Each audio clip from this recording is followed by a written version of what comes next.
petition, which in our very humble view is very, very comprehensive. We draw your attention, honorable members of the court, the responses on behalf of the chairperson and IEBC, the affidavit of Wafula Chebukati, the affidavit of Marjan Hussein Marjan, the CEO, the affidavit of Professor Abdul Yakub Gule, the affidavit of Commissioner Moya Mulu, the affidavit of Martin Washira Nyaga, the database administrator, the affidavit of Michael Uma, the director of ICT, the affidavit of Moses Lendema Senkuli, the acting director of voter registration, and affidavits filed by presiding officers and residing officers of the contested polling stations and constituencies. Let me start, my lady Chief Justice, by observing the peculiar nature of the proceedings before this court. That is to say, these are proceedings that are based on affidavit evidence. And we all appreciate the limitations that that has. That we have persons who have sworn affidavits who are not available to court to be cross-examined. Privilege of being here before you in 2013, in 2017, twice. And this honorable court must take credit, I think, unparalleled in anywhere in the Commonwealth, in my humble learning of the subject, in helping to clarify how the electoral process in Kenya should be conducted. And we submit that the clarifications that this court has given since 2013 have enriched the conduct of the electoral process. And it is my first submission that the IEBC and its chairman conducted the 9th August 2022 presidential elections strictly in compliance with the guidelines that this court has given. My lords, since the annulment of the presidential election in 2017, IEBC overhauled its entire electoral process procedures to align those procedures with the guidelines that my lords had given. Your decision in the minor care, the decision of the Court of Appeal in the minor care case set out the guidelines for the protection of the ballot at the polling station, the transmission, tallying, and declaration of presidential results. We have abided by that decision. Your decision, my lords, in Raila Odinga versus IEBC petition number 1 of 2017 rendered even more detailed clarifications on the procedure. The decision in the National Super Alliance versus the Independent Commission gave further clarification as to the very controversial issue up to that time of how to handle complementary voting. And again, we learned from that and we have used that in this election. Since 2017, over the last 5 years, the IEBC undertook post-election evaluation. It reviewed its strategic plan. It developed an elections operations plan, a boundaries review operations plan, continuous registration of voters, and several other measures that flowed from the guidance that this court had given. My ladies and my lords, in the cases that have brought us before you previously, we had numerous arguments about jurisprudence. What does the law mean? What do the regulations mean? What does the Act say? The petition now before you has absolutely nothing to do with any legal lacuna, because you have spoken so loudly on that subject previously. Although my learned friend, Mr. Karori, will be reiterating what you have said as regards Article 183, your own thoughts on the subject are very well laid out in your previous judgment. This, my lord, is a petition about facts. It's a petition about what happened. What happened, when, where, with what consequences. And therefore, ultimately, notwithstanding the very lucid and learned and honest arguments by my very learned friends to my right, this petition is about numbers. It is ultimately about numbers. The petitioners have tried to argue every other point except numbers.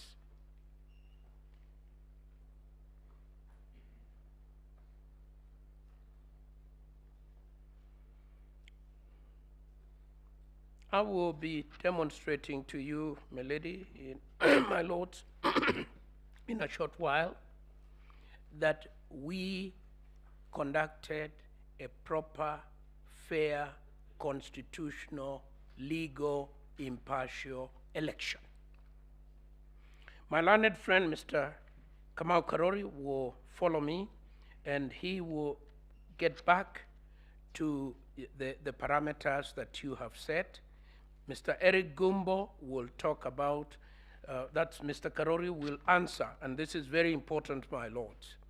We do not want to waste our 3 hours perambulating around every conceivable issue in this petition. We will be answering the questions you asked us.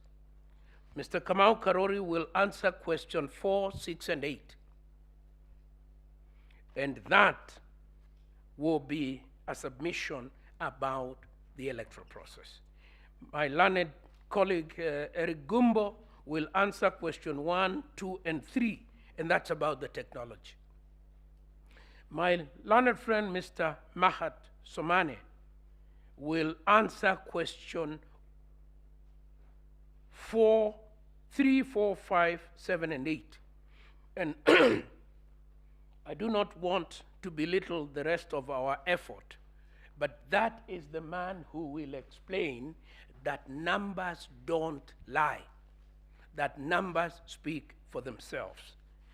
Mr. Abdikadir Mohammed, Senior Counsel, will address you on the burden of proof and the standard of proof, and whether the reliefs sought by the petitioners can be granted in this matter.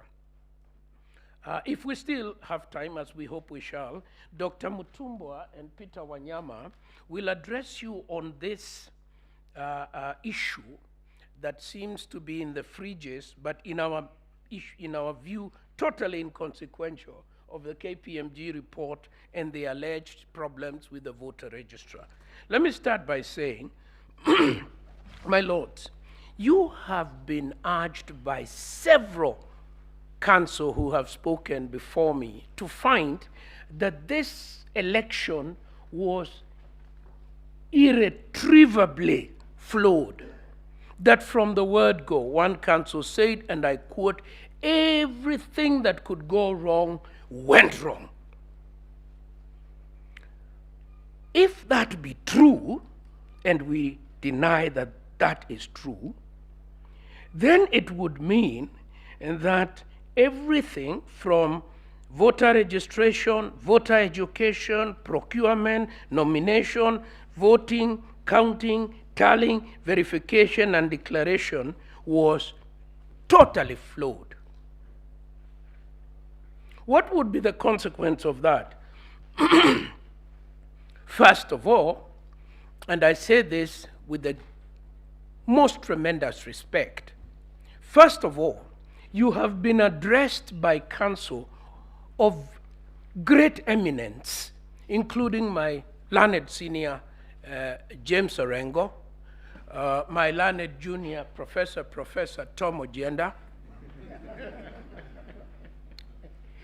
In this court, my lords, as we sit here this morning, there are no less than 3 governors addressing you elected under this election. There are no less than 4 senators elected under this election.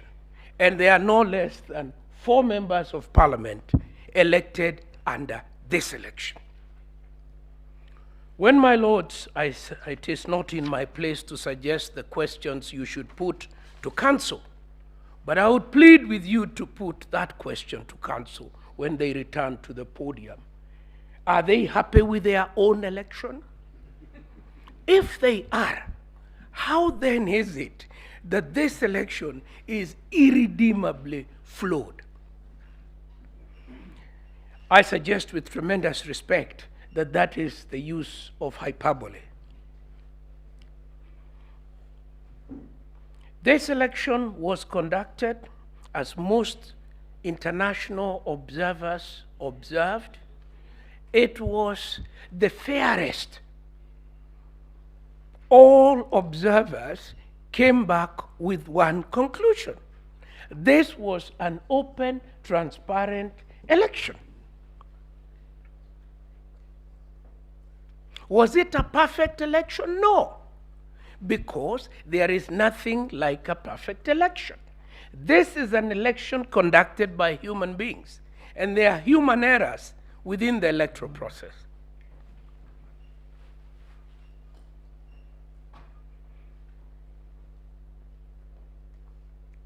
Were the few errors that are admitted by IEBC of a magnitude to allow this court to set aside the election? It is our humble submission that the answer is no. It has not been demonstrated, and my learned friend, Mr. Abdi Kadir, will deal with that matter.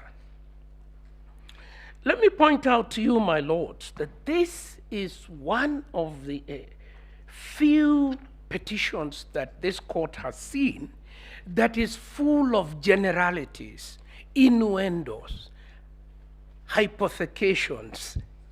Yeah. We believe there was one counsel who repeated several times, our theory is, our take is, our understanding is, not evidence,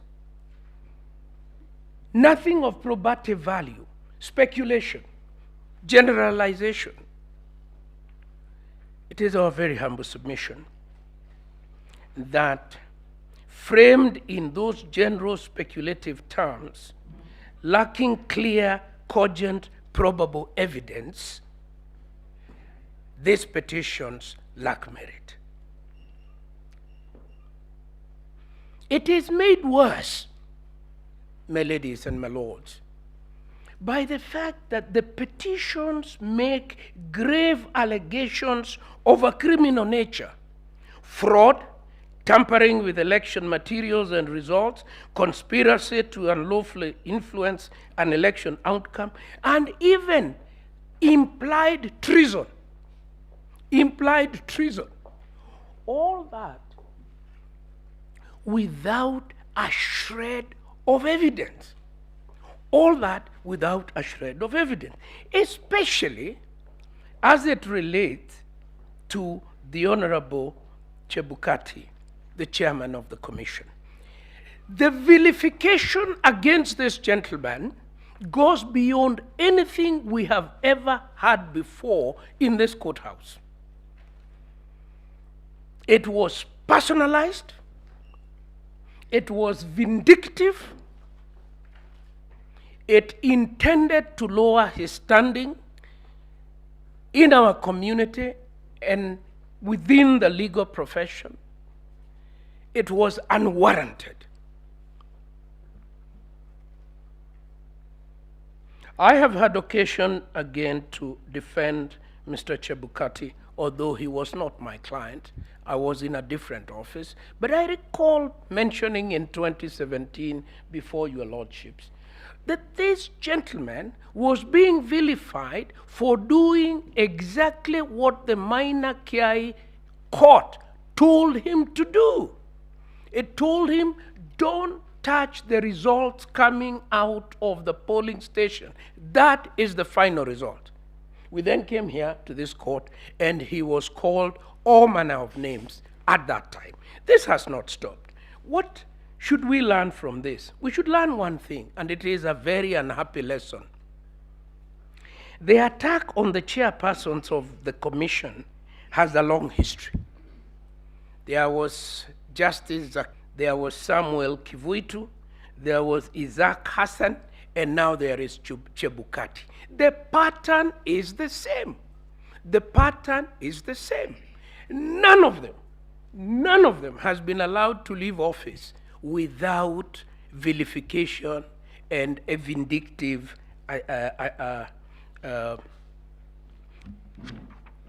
process being engineered against them. I don't want to go to the details because we all know the details. We remember the details. So what is wrong? There is nothing wrong with IEBC. There is nothing wrong with Wafula Chebukati. There is something very wrong. There is something very wrong in the way the persons who participate in the electoral process accept winning or losing. That's the problem.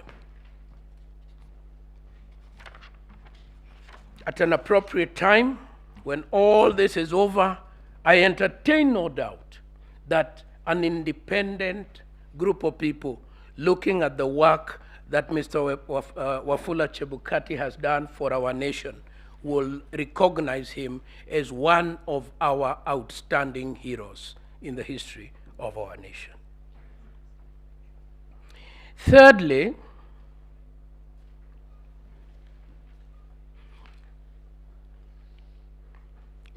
I want to say that the evidentiary material, which will be addressed by my colleagues, is of such a character that it falls way below the standard you set in petition number 1 of 2017. And since I don't want to take too much time, I'll leave that for that purpose. To return to this issue, that this court, in our very humble view,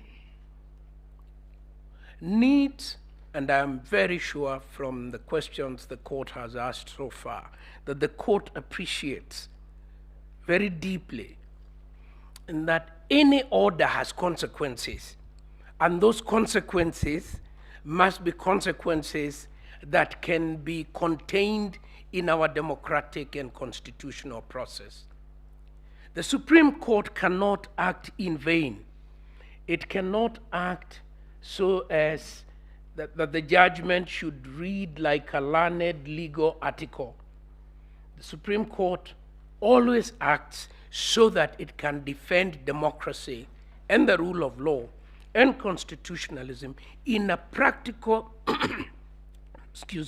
and enforceable way.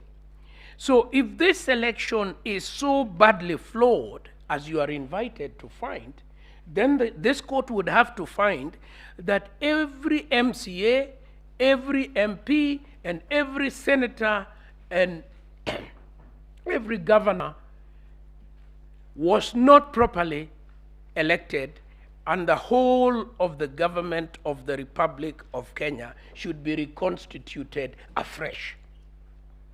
I don't know whether my learned colleagues have contemplated the consequence of what they have requested.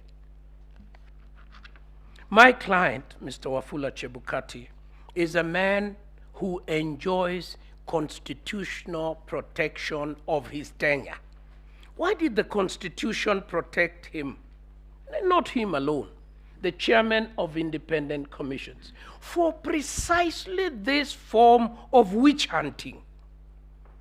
The Constitution cannot countenance that a constitutional office holder is to be witch-hunted in the manner suggested here.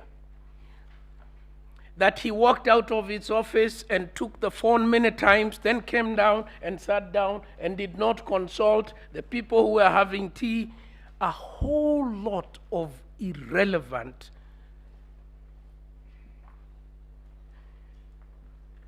material that cannot be the basis of interfering with the independence in section 163 of Mr. Wafula Chebukati. It is said that he should be removed from office and forbidden from ever holding public office.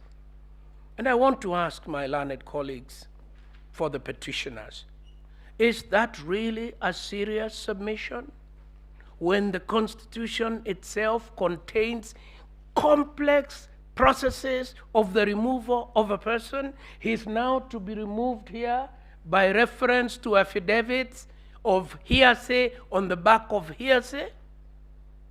I do not think it is a serious submission, and I invite my lords not to act on it at all. Two final points before I invite my learned colleagues.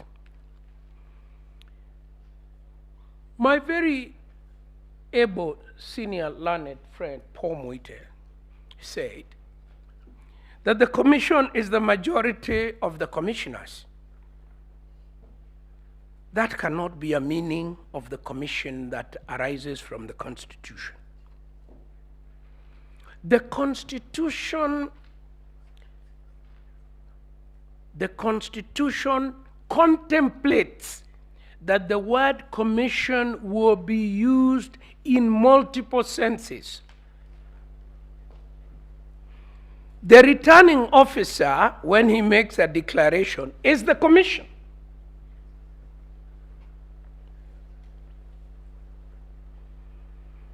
The officers of the commission, when they procure, let us take procurement. When the procurement process is done by officers of the commission, that is the commission. When the chairman declares the presidential vote, he is the commission. There are multiple senses in which the Constitution uses the commission. It does not intend that the commission is to be used as sitting in plenary and voting, because very little of the commission's work involves voting. I believe that if we cure that misunderstanding of the commission, the rest will follow. It will be quite clear that Wafula Chebukati was acting as the commission in the manner defined by the Constitution at that point.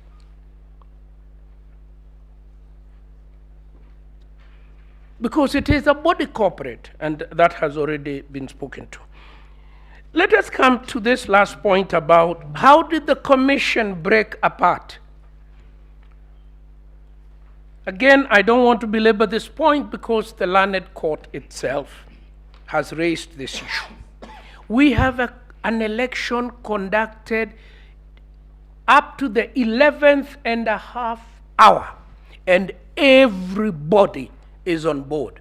Everybody is on board. The public can see them declaring the results. What is this that happens within the half hour? The affidavits speak for itself, for themselves rather. And my learned colleague will take you into the detail. The affidavit speaks to themselves. There is a concerted effort. There is a concerted effort, external, to ensure that the process comes to an end without a declaration.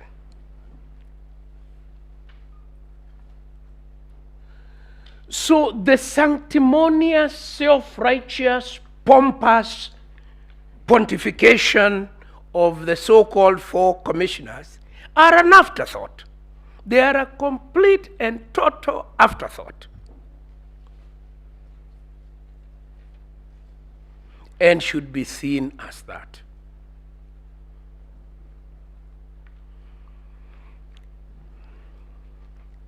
One shudders to contemplate what would have happened constitutionally. So there is no, the election is not called. The deadline is the following day. It is not called. We then go into an uncharted waters. Totally uncharted waters. We have a caretaker government in place that is hamstrung in what it can do. We cannot set up a new government because an election was not declared. We cannot call a fresh election. I shudder to think what would have happened. I'm sure the court would share the same concern. And I want to say this before I sit down, my ladies and my lords. Integrity is not numbers. Integrity is not numbers. And that's why the great statesman said, I protest. I protest even if I do so alone. To do the right thing does not require you to be with the majority. It requires you to be with your conscience. I invite Mr. Kamau Karoli to address you on the issue of 183, and I thank you.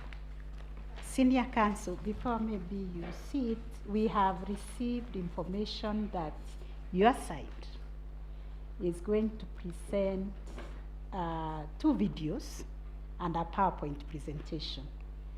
The first video will take 4 minutes, the second video 14 seconds, and the PowerPoint presentation, which has 28 slides. We don't know how long it will take, but just to warn you that that is within your time. Most obliged. Your time will be taken into consideration. We will not lose time like we did yesterday. We are very keen. Most obliged, my lady.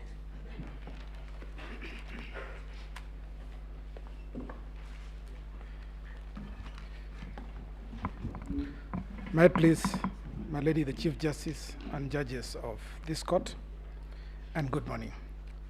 My lady and my lords, I will be addressing you on mainly on the issues surrounding Article 138 of the Constitution. And my ladies and my lords, the reason why we are starting from there, and which is right about where my learned senior left it off, is that there are many allegations that have been made in this petition. In fact, that seems to be the main issue surrounding these petitions, regarding the manner in which the functions set out in Article 138.3 and 138.10 were conducted. One of the allegations that has been made is the chairman unilaterally tallied, verified, and declared the results of the presidential elections, that there was a requirement for a complete corporate process of internal tallying and approval by the commissioners, and that the chairperson can only act with the concurrence of the commissioners. Now, it's my submission that the reason why these submissions are being made is based on a confusion that stems from a misunderstanding of the nature and character of the commission and the interplay between the commission, the functions bestowed on the commission, and those cast upon the chairman of the commission. So first of all, the question that comes up is, who is the commission? And my learned friend, Senior, has alluded to it briefly, but let me just make this distinction because it is important. The commission, IEBC commission, is established like all the other independent commissions under the provisions of Article 250 of the Constitution. But more importantly, and this is the distinction that I think is important to draw, if you look at what Article 250 talks about, 251 says each commission shall consist of at least 3 but not more than 9 members. The next one says the chairperson and each member of a commission, so that these commissioners are members of the commission, they are not the commission.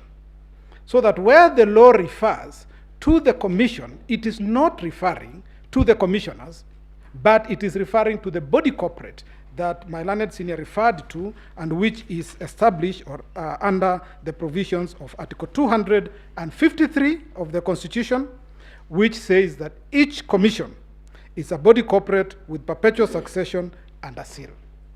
So where in Article 138 reference is made to the commission, it is that body corporate that is referred to. And this is amplified by the provisions of Sections 11 of the IEBC Act. My lords and my ladies, Section 11(2) of the Act establishes the Secretariat and the Commission, so that the Commission consists of the commissioners, the chairman and the commissioners, and the Secretariat. Then 11(2)A defines who the Secretariat is as such professional, technical, and administrative officers and support staff as may be appointed by the Commission in the discharge of its functions under this Act. And B, very critical also, such public officers as may be seconded to the Commission upon its request. This is what comprises the Commission. And then, what is the role that the commissioners are supposed to play? Well, Section 11(a) of the IEBC Act then says that the chairperson and members of the commission, again members of the commission, shall perform their functions in accordance with the Constitution, and in particular, shall be responsible for the formulation of policy and strategy of the commission and oversight. Those are the 3 roles that are specified in the statute: provide or formulate policy, strategy, and oversight. That is the role that they play. Then the Secretariat shall perform the day-to-day administrative functions of the Commission and implement the policies and strategies formulated by the Commission. So this then brings me to the provisions of Article 138, 3C, which is at play in these petitions. And it's important, my lords and my ladies, to read what the provisions of that section say. And the reason why I go straight to that provision is because the petitioners are using that provision to say that the provision requires the commissioners to be involved in the process of tallying, verifying, and declaration of the results. But what 138(3)C says is that in a presidential election, after counting the votes, these are the words they leave out, after counting the votes in the polling stations. This is about the polling stations. In the polling station, the Independent Electoral and Boundaries Commission shall tally and verify the count and declare the result. So this section refers to what happens at the polling station.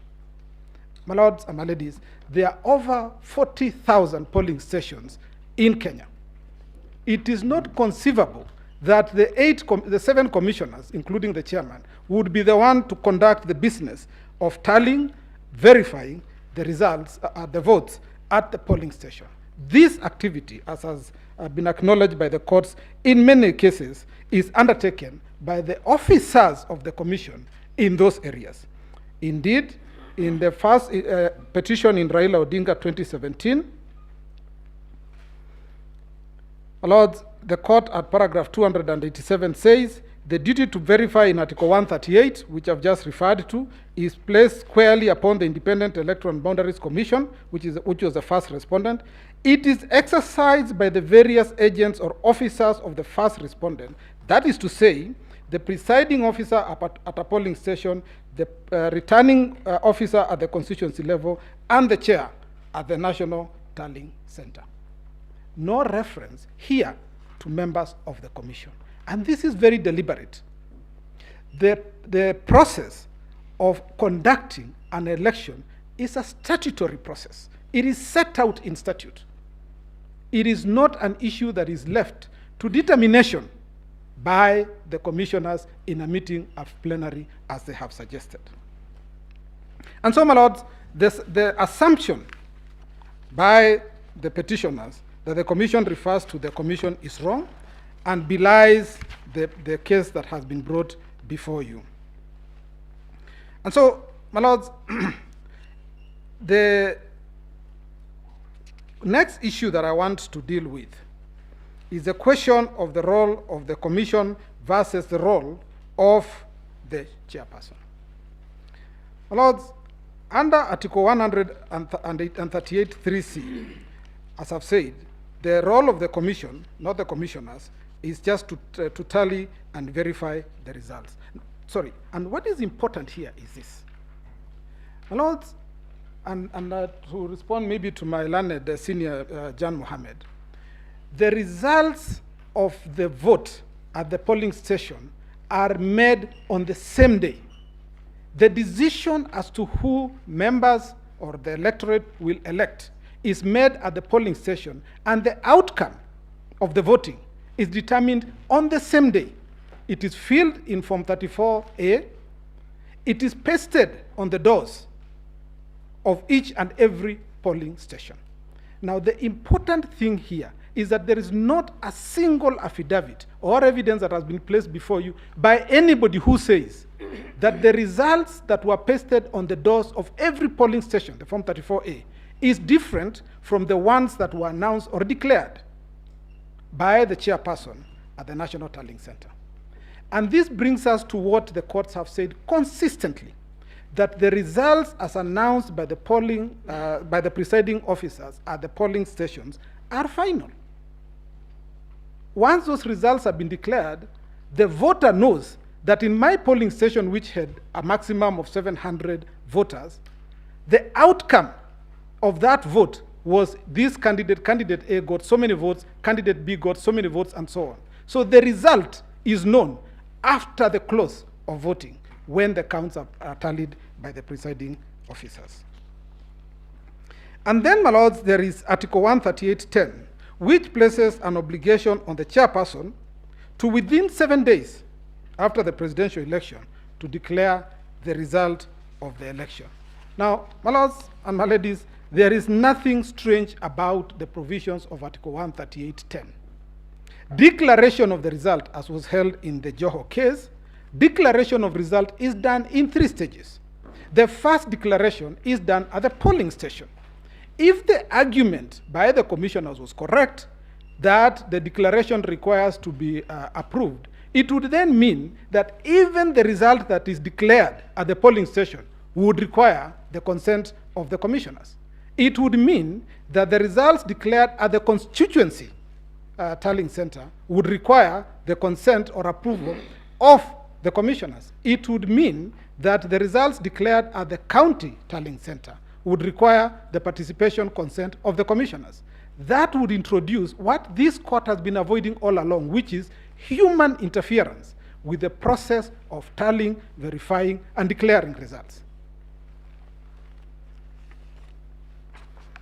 And now I'll just discuss a few cases that show why these considerations are important, and I'll start with the case of Maina Kiai. My lords, in that case, the court stated that,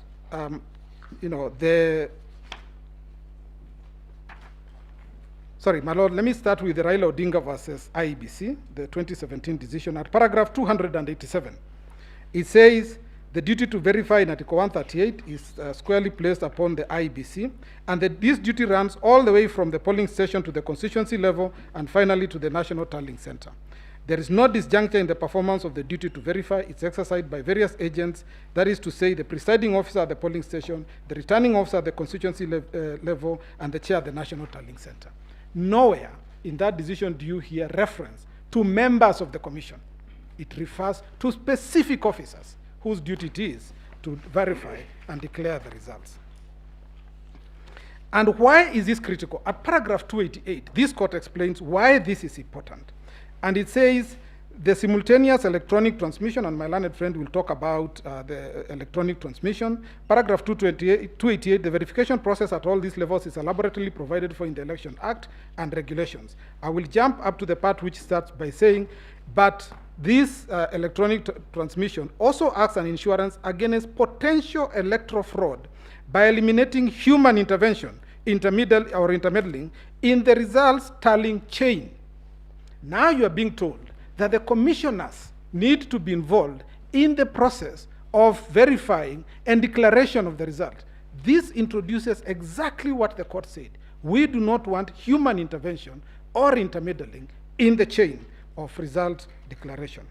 And this ensures that there is no variance between the declared results and the transmitted ones. Now, the chair, again, plays a critical role in this whole process. In paragraph 365 of the same judgment, this court said that the chair has the duty of receiving the Form 34A as received from the constituency returning officers by signing the taking over section of Form 34B. It is his duty to do so. And then, my lords and my ladies, I deal with the issue that was raised that said that the chairperson styled himself to be the returning officer in respect of the presidential elections, and the suggestion that was made is that this title does not exist. First, my lords and my ladies, this is, it's wrong. That's not the correct position. The chairperson undertakes the role of declaring results, which is a role that you'll find under the under the Elections Act, is a role reserved for a returning officer. But just to lay this whole issue to rest, my lords and my ladies, in the case of Raila Odinga versus the Law Society of Kenya, this is the first Raila Odinga 1, 2017, at paragraph 8, this is what this court said. It says, the second respondent, who is the chairperson, Independent Electoral and Boundaries Commission, that's the second respondent. The second respondent, the chairperson of the IEBC, who is the returning officer for the presidential election. Even this court recognized that is the role he plays. So it is not himself who styled himself. Even this court recognized that role and says it's constitutionally mandated under Article 3810 of the Constitution of Kenya to declare the result of the presidential election and deliver a written notification of the result to the Chief Justice and the incumbent president. So that the role of the chairperson in the declaration of the results is recognized both under the Constitution, Article 3810, but this court also specified that in playing that role, essentially what he's doing, he's playing the role of a returning officer. But this was even emphasized further in the clarification decision that was rendered by this court in 2017, and at paragraph 61 of the majority, the decision by the majority, the court said that at paragraph 61, it says that the, it talks of, it's a long sentence, but my lords and my ladies, I just want to read what is critical. It says the constituency returning officer aggregates Form 34A from the polling station into Form 34B before generating Form 34B. Doesn't the returning officer verify the figures in Form 34A? Is it not a fact that the second respondent as the national returning officer? So that even in the clarification, when we came back to court, this gentleman is the returning officer, national returning officer, for purposes of the presidential election. And so the issue of him styling himself, my lords, does not arise. And it just shows you the levels to which the chairman has been unfairly vilified in a situation where the law is quite clear in the conduct of, on how he should conduct his affairs.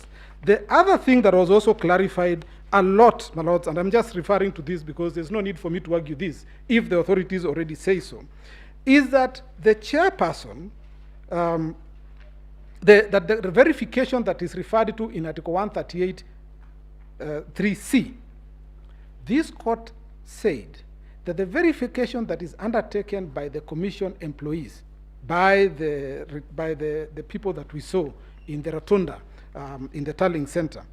It says the first respondent on behalf of the second respondent, commission employees on behalf of the chairperson, must verify the results against those in the transmitted Form 34A. So that the way the petitioners have put it is completely the other way around. They are suggesting that the chairperson is the one who undertakes activities on behalf of the commissioners. It's actually the other way around. It is the commission employees that undertake the verification process on behalf of the chairman to enable him declare the outcome of the results.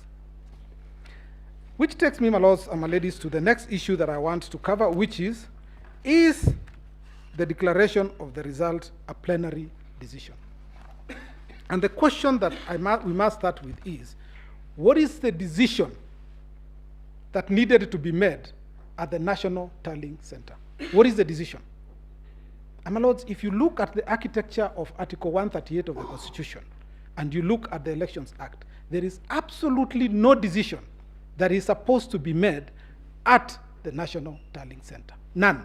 The only thing that's supposed to be done is an arithmetic exercise, which is tallying, aggregating the results, verify that the form that has been brought by the constituency returning officers, Form 34A, the original, compares or is the same as that which was transmitted electronically. Then add up the numbers. And then the chairperson is supposed to determine whether the threshold in Article 138(4) has been met, which is, has the person met the 50% plus 1 threshold? It's a question of arithmetic, which the chairman must make. And lastly, make a declaration whether there is somebody who has been validly elected. Fill the forms, and that is the end. That is the end of the exercise. He then gives the Form 34D to the president-elect, and that brings to an end the election process in respect of the president. The other administrative steps of giving the certificate to the Chief Justice and to the President comes later. Now, no one here is saying that there is this particular Form 34A that is different from the ones that were received. In fact, as my learned senior correctly says, nobody is saying that the number that was declared by the chairman is wrong, because according to us, the numbers achieved by the president-elect is different because they have calculated it. The number achieved by the second was a different number because they have calculated it. Nobody is talking numbers here. All that they are saying is trying to challenge the process that went on at the National Tallying Center. But nobody is saying that any particular number is wrong.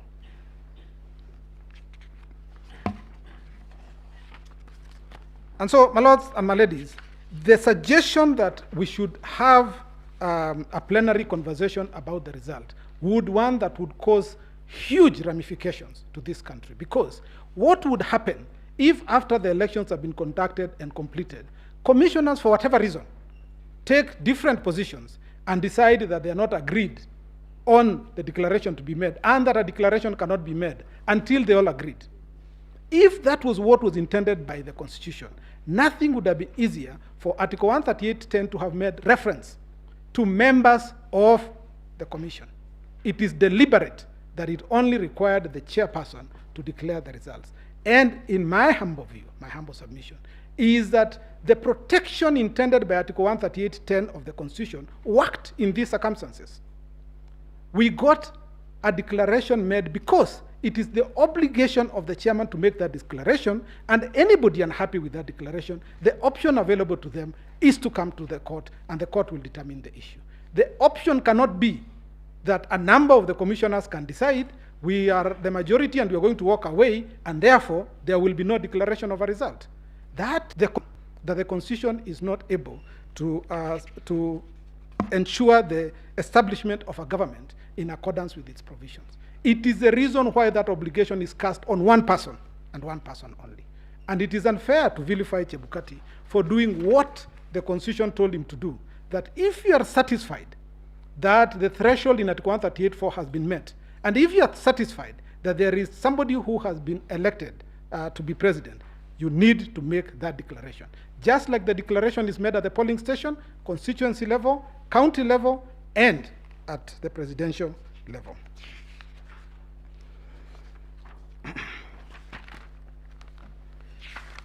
Lords, this then takes me to the question of, and I don't want to spend a lot of time here, I will just gloss through it. What is verifying and tallying? I don't think I need to define this. I think verifying, I've already said, is simply just comparing the transmitted, electronically transmitted Form 34A against the Form 34B, Form 34A original as brought by the returning officer from the constituencies against the ones which have been transmitted. That's the exercise that is called verification. Tallying is aggregating, it's adding up the numbers just to make sure that that has been done. And this exercise was carried out. And we'll show you by the videos that will be played that in fact, the members of the commission, the commissioners, were involved in the exercise that was being undertaken at the National Tallying Center. Now, my lords and my ladies, you are also, let me say, lords and my ladies, that I hear a person, the chairman informed, the purpose of a gazette notice to inform the general public. The chairman informed the general public that he is the returning officer for purposes of the presidential election. He didn't need to do it, yes, but he did it. And he is being criticized for that very act of informing the public that of this fact. Secondly, they are now saying that because of the forms being in the public portal, it was possible for those forms to be interfered with in some way, and we'll show that there was no such interference. But the criticism now is you were too transparent. You were just showing people things. Even your numbers, you are showing them. That is the complaint. And my lords and my ladies, this court has gone to great lengths to say that under Article 10, transparency is an essential ingredient of governance. So when you are being transparent by providing information, how can you be vilified for that? My lords, the chairperson is also criticized for setting out the result path at the National Tallying Center. He is telling the public, this is how we'll carry out the function of tallying and verifying. How can that be a source of criticism? Nobody is saying that there's a promise you made in the result path that was not followed. And my lords and my ladies, it's a humble submission that the process that was followed at the National Tallying Center, which is set out in the Gazette notice that I do not need to read out to you, was transparent, was verifiable, and was in accordance with the provisions of the Constitution.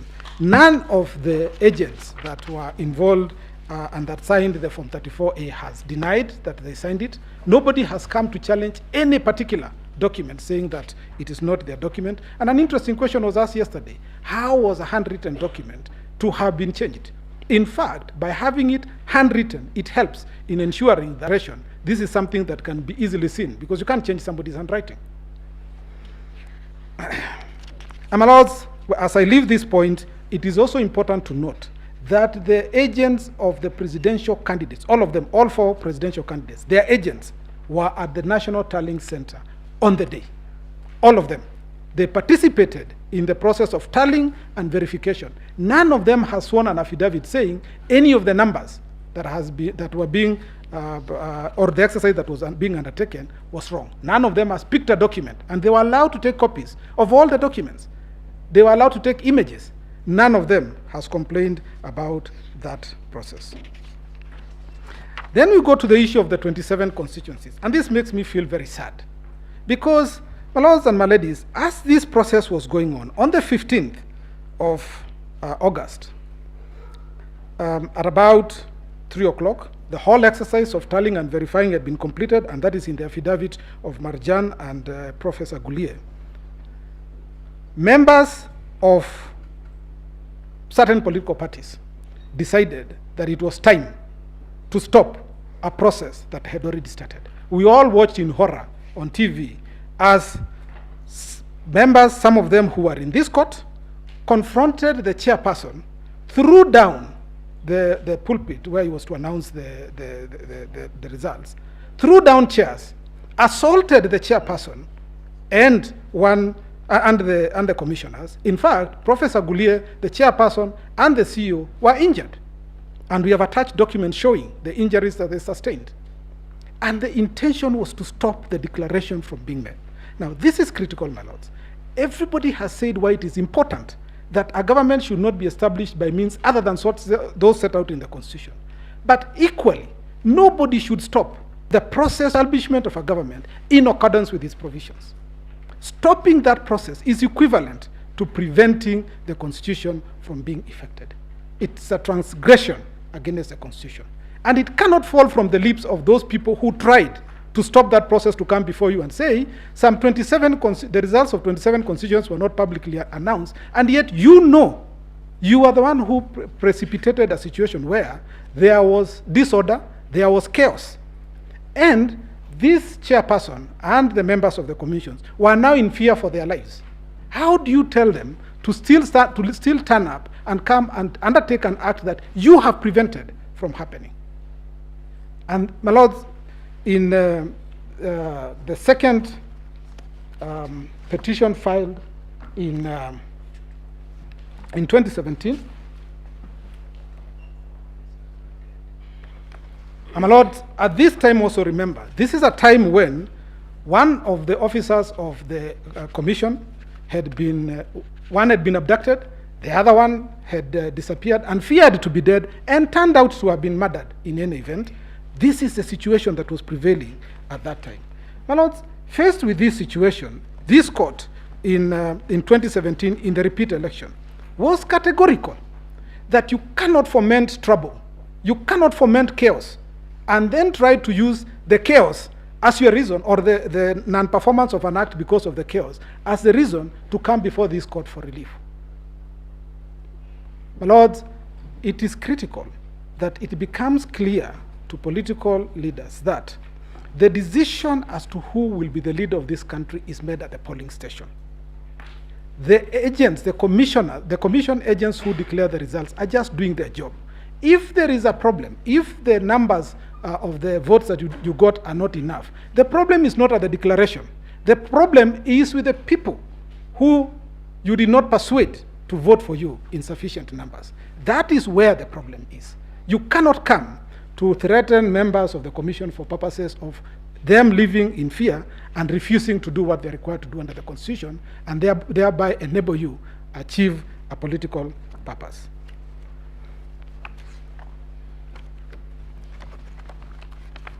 And so, my lords and my ladies, the 27 constituencies, the critical point is, the results from those constituencies were tallied, were verified in accordance with the provisions of Article 138(3)(c). And you will notice that Article 138(3)(c) does not talk about announcing the results in the constituencies as a precursor or what will justify or validate the outcome. It doesn't.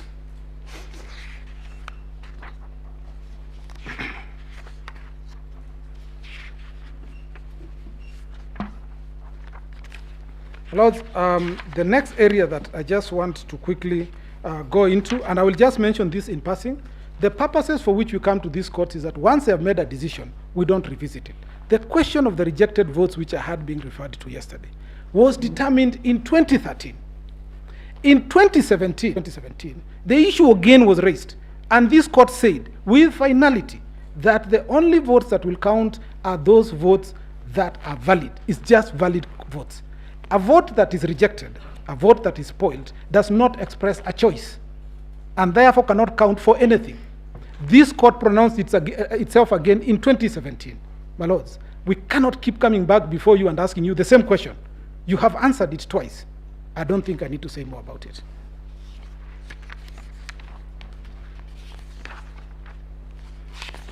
The last item that I just want to deal with is the issue of constitutionality of certain regulations, which was raised by one of the parties. And my lords, all I need to say about this again is that the provisions, these regulations, were promulgated on 27th of April 2017. They were the ones that were used for purposes of conduct of the 2017 election, first one, and of the repeat elections. No one has ever complained about those regulations. No application has ever been filed regarding the constitutionality of those regulations. In fact, when you retire to write your ruling, you will find that in both instances, this court relied on the provisions of Regulations 83 and Regulation 87 as the basis for the findings that were made, including the role of the chairman and the requirement for him to verify and tally the results of an election. And so, my lords, to now come late in the day, after you were made aware there is an election that is coming, you participated in those elections knowing that those regulations are there, and then when you do not succeed, you turn around and say, in fact, one of those regulations that were used is unconstitutional. That's one. Two, the law is clear, and I set out in the decisions that my ladies and my lords made in 2017 too, where you said that the determination as to constitutionality cannot affect antecedent acts. It can only look forward, so that even if there is a finding of unconstitutionality, and my humble view is that there is nothing unconstitutional about it, my lords, that cannot affect the election that was conducted on the basis of a law that was valid then. And so, my lords, it's my humble submission that this issue of whether or not the regulations are legal or not, my lord, is a small screen, because these parties, and especially the main petitioner, has been aware of this regulation and has participated in elections where this regulation has been used, now for the third time. The last item, my lords, is on the question of the postponement of the elections. Again, my lords, this has been explained in the affidavits that have been sworn by Mr. Gulia and also by the chairperson. And what happened is that the ballot boxes that were delivered, they had a mix-up in the names and the photos. And my lords and my ladies can imagine the confusion it would cause if this election was allowed to proceed on the basis of those ballots. Now, because of the deficiency of trust in this country, ballot ballots can only be opened on the eve of the elections to avoid a situation where IEBC is accused of having interfered or in any way manipulated the ballot papers. And so they were opened on the eve of the elections, which is on the 8th, and that is set out in the affidavit, when this mix-up was noticed. My lords, there was absolutely no time for fresh ballots to have been printed and delivered in time for the elections of Section 55B of the Elections of the Elections Act. IEBC considered that this issue was an emergency. And what is an emergency? An emergency is an unexpected issue that requires immediate action. That's what an emergency is. And this was an issue that arose on the eve of the elections. These ballot papers could not possibly have been given to the electorate and told to use them for purposes of the election. And it is for that reason that IEBC, for purposes of securing the rights under Article 38 of the Constitution, decided to postpone the election to give the electors the opportunity to use the proper ballot papers for purposes of this election. And the mix-up was admitted by the printer. And what the printer did is that they agreed to print those ballot papers afresh at no cost. Now, my lords and my ladies, if we had used those ballot papers, obviously, we could not have been able to get a reprint at no cost. And secondly, for sure there would have been a petition on the basis that there was confusion arising from the mix-up in the images and the names. And so the postponement of these elections was justified in the circumstances. My learned friends dwelt at length on what the chairperson is alleged to have said in a public statement. My lords, these are newspaper reports that are given from time to time. And the important thing is, what does the law say in situations such as this? Does the IEBC have the power to postpone the elections? And the answer is yes, because it secures and protects Article 38 rights. My lord, the second issue that, and this is the court will take judicial notice of this, is that there was ongoing litigation in Mombasa regarding the gubernatorial seat. And this litigation went on up to close just before the elections were concluded. And so, my lords, again, this caused delay in terms of the timing of when those ballot papers would arrive. So, before the ballot papers were brought, the commissioners that are complaining all traveled to Greece. All four of them traveled to Greece to review and see how the printing was going on. They were the ones who represented the commission. And so, my lords, for them to now say that there was no, that this was an error, that it cannot come from their lips. They were there, my lord. So it's a humble submission that based on what we have submitted, that the elections were conducted in accordance with the provisions of Article 138 of the Constitution, and that these petitions should be dismissed with costs. That's all, my lords.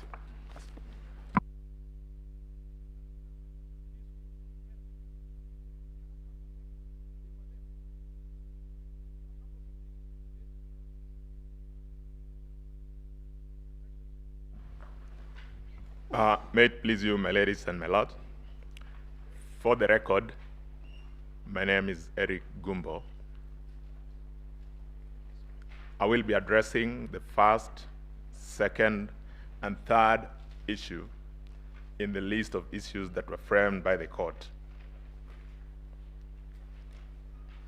My ladies and my lords, I will, in addressing you on those issues, rely on the affidavits of Michael Ouma, dated the 26th of August 2022, and rely on the affidavit of one Martin Wachira Nyaga, dated the 27th,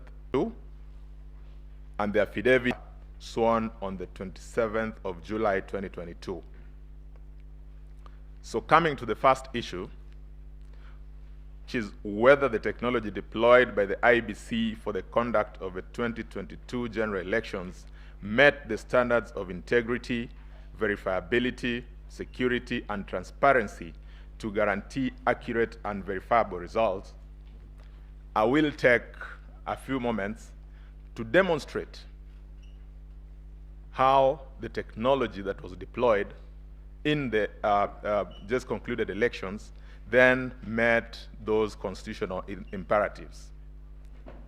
As a starting point, my ladies and my lords, we may want to ask ourselves, what exactly is this technology that we are talking about? And in answering that question, perhaps a bit of context would be of help.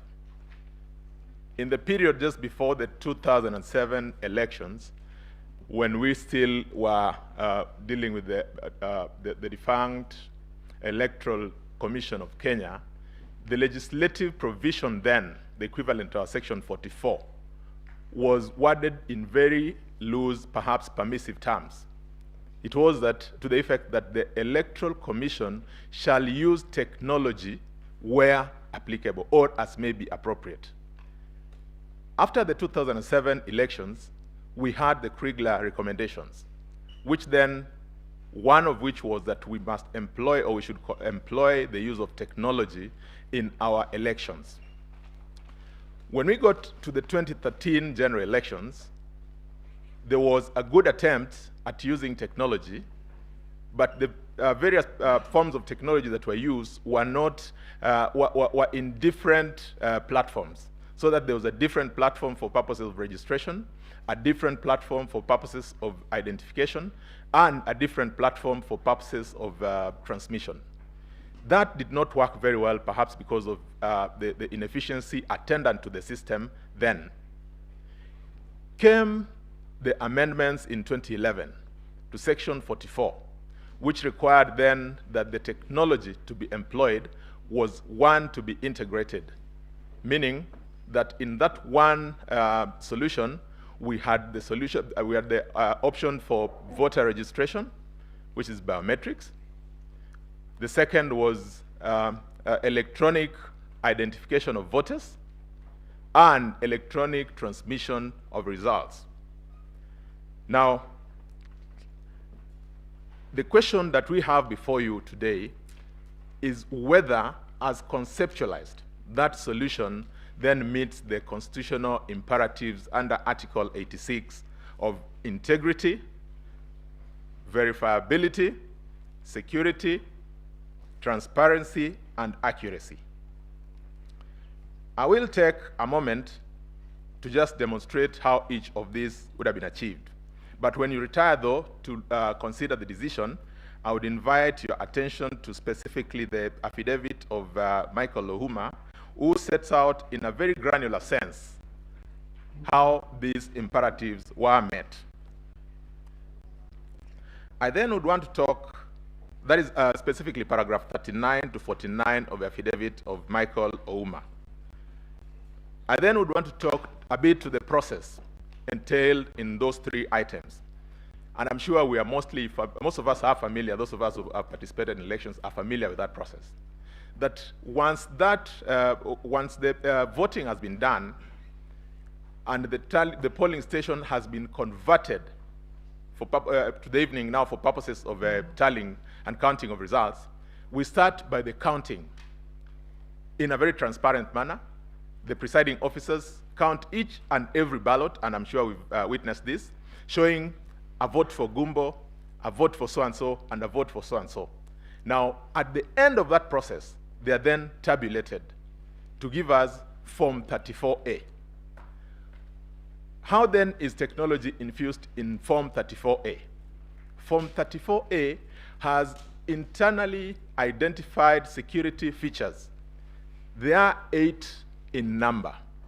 We have watermarks, we have UV potentials, we have microtext, amongst other security features.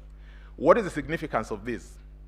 It is so that when somebody looks at the Form 34A, the original, it cannot then be confused for any other form, and that whatever it is that happened at the polling station remains an authentic representation of the will of the people. What then happens is that after that form has been tabulated,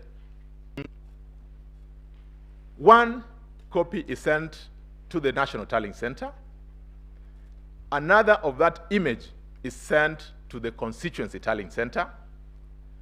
And the presiding officer then collects all the, takes the Form 34A for purposes of the collation to the Constituency Tallying Center. That, again, is to achieve the constitutional imperative of verification. When we get to the Constituency Tallying Center, the returning officer has a back-end access to be able to load their Form 34B and transmit it to the National Tallying Center.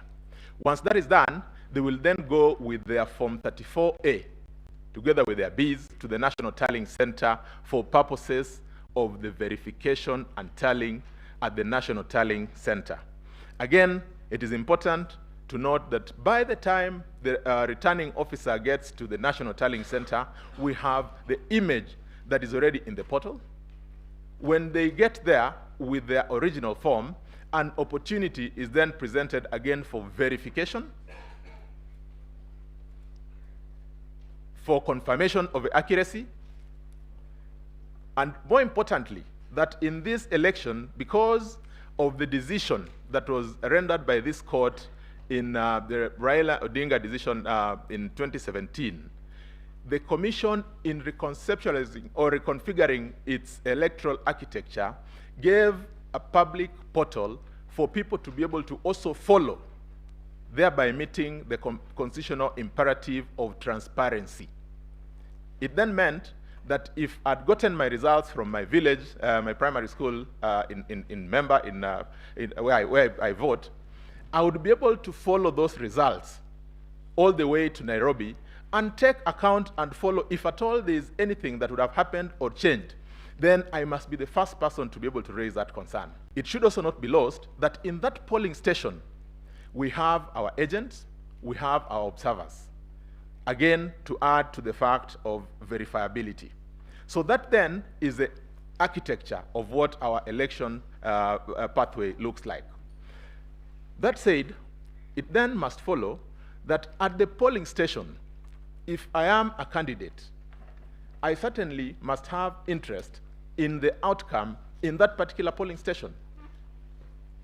Because a copy of the results from the polling station would be given to me, I then should be able to communicate with my team, perhaps my national agent for a particular candidate, a particular party, to be able to demonstrate that what we got in member primary school and what has been transmitted to the National Tallying Center is one and the same. And that in the event that magic, to be able to point out that. Now, as to whether this technology was successful, Michael Ouma deposed in his affidavit that 46,201 KIMS kits deployed throughout the Republic worked out of the 46,229. It then leaves us just with about 200 KIMS kits, which did not work at the opening or start of election on that particular day. I asked myself, if out of 46,000 KIMS kits, only 200 do not work, would I say I've failed? Even in our educational system, an A does not connote 100%. It starts somewhere from 88%, going all the way to 100%. The mathematical representation of this gives us more than 99% success rate. In our view, that then achieved the constitutional imperatives that are contemplated under Article 86. Again, for purposes of confirming whether that system is secure, I invite you, my ladies and my lords, to look at paragraphs 51 to 63 of the affidavit of Michael Ouma. Again, just to mention a few items in relation to that, that KIMS gadget works in specific ways. It is first locked to a specific polling station, meaning you can then not use it once you've locked it to the events of that day to transmit results from a different station for purposes of that election. That the entire network through which the results are transmitted are secured or double layered with firewalls, meaning there's the first firewall and the second firewall for purposes of securing that transmission. Very significant again to mention that at the point at which that image, it is encrypted. So as it is not in the form of what we would imagine the image of Form 34A. If I was to use an example, if it was to be a water pipe and it is to be encrypted, it means if you broke into that water pipe, because we all know that the chemical formula of water is H2O, you'll get your hydrogen on one side, you'll get your oxygen on one side. It then means you'd not be able to make sense of that water that you're looking for. Again, we must be able to relate this with other factors. In the KIMS kit, we have certain information that is resident, close of business in any polling day. One of them is the question as to the voter turnout of a day. It means for somebody to intercept that system, they must have information in relation to the voter turnout of that day. It may not be practical for somebody to say that they have the capacity to know the voter turnout throughout the country at the second at which they want to intercept a particular form transmitted. Again, if we exceed the number of people who voted, then again, from an accountability perspective, it would be very easy to point out to say, because of the fact of this interference, you've exceeded the numbers of what was captured in your report. To give further comfort, this transmission is done over a virtual private network, which is provided by the mobile network operators, who themselves also secure that environment to ensure that there is no intrusion or interference coming from any quarter into the system. For a good, perhaps, mental understanding of what this means, or how this was applied, Michael Ouma in his affidavit says that there were more than 380 million hits on trying to, just to access the public portal linked. That is how secure that environment is. Now, the other question that somebody would want to look at in relation to Article 86 is the compliance with the provisions, statutory provisions in relation to procurement and all those. Again, I invite you, my ladies and my lords, to look at paragraph 64 to 71 of the affidavit of Michael Ouma. He then ends at saying that close of business, more than 14,239,000 people were successfully identified through that system. He describes it, to use his words, as a military-grade system. That is how comfortable he is with that, with the security features of that system. I come to the second question, which is whether there was interference with uploading and transmission of Forms 34A from the polling stations to the IEBC public portal. The emphatic answer is no. I have given a general description of the infrastructure that was laid out. I will take a few moments to demonstrate that it wasn't possible to get into that system, and that even if somebody attempted to get into the system, then it would have been noticeable, to again speak to the fact of verifiability, and that one would be able to pick that with pinpoint precision because of the manner in which the system works. For purposes of a clear understanding, it is purely because of that verifiability that we are able to hear our colleagues appearing on this other side for the petitioners saying that they saw a gentleman called so-and-so who accessed the system. So-and-so accessed the system because of verifiability. It means that those who were able to access the system must have been people who were then authenticated to access the system, because certainly you must get some human intervention if the system is to work. To this extent, we'll then invite you to look at the affidavit of Hilda Kavonga. Hilda Kavonga is the manager, security and business continuity. Again, Hilda confirms emphatically that the system, she speaks at paragraph 7 in good detail about how robust that system was. I invite you, my ladies and my lords, to look at the structure of that infrastructure and just appreciate for yourselves how then it was secure for purposes of protecting the will of Kenyans. At paragraph 12, she even goes on to give security assurance through certification from the National Institute of Standards and Technology. Now, we look at this in relation to the allegations that have been made. There is an allegation about staging. Learned counsel, senior counsel, Philip Murgor, spoke about the man in the middle. The indication or the allegation appears to be that somebody intercepted the system or broke into this system, downloaded this form, altered this form, uploaded it again, and sent it or transmitted it to the National Tallying Center. Like I said, when eventually we have an opportunity to look at the details that we have submitted, including the KIMS returns, it will be apparent that there was no such intrusion.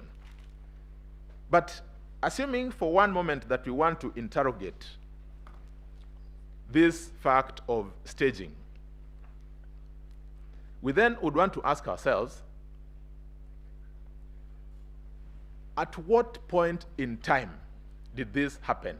Because according to the infrastructure that is laid out by the IEBC, once a form is transmitted from the polling station and it gets to the public portal, it also has certain inbuilt security components. It has a digital signature. That digital signature marks an indication as to the exact time when that form was transmitted. If there's intervention, then certainly there must be a lag between the time when that form was transmitted and the time the form got to the National Tallying Center.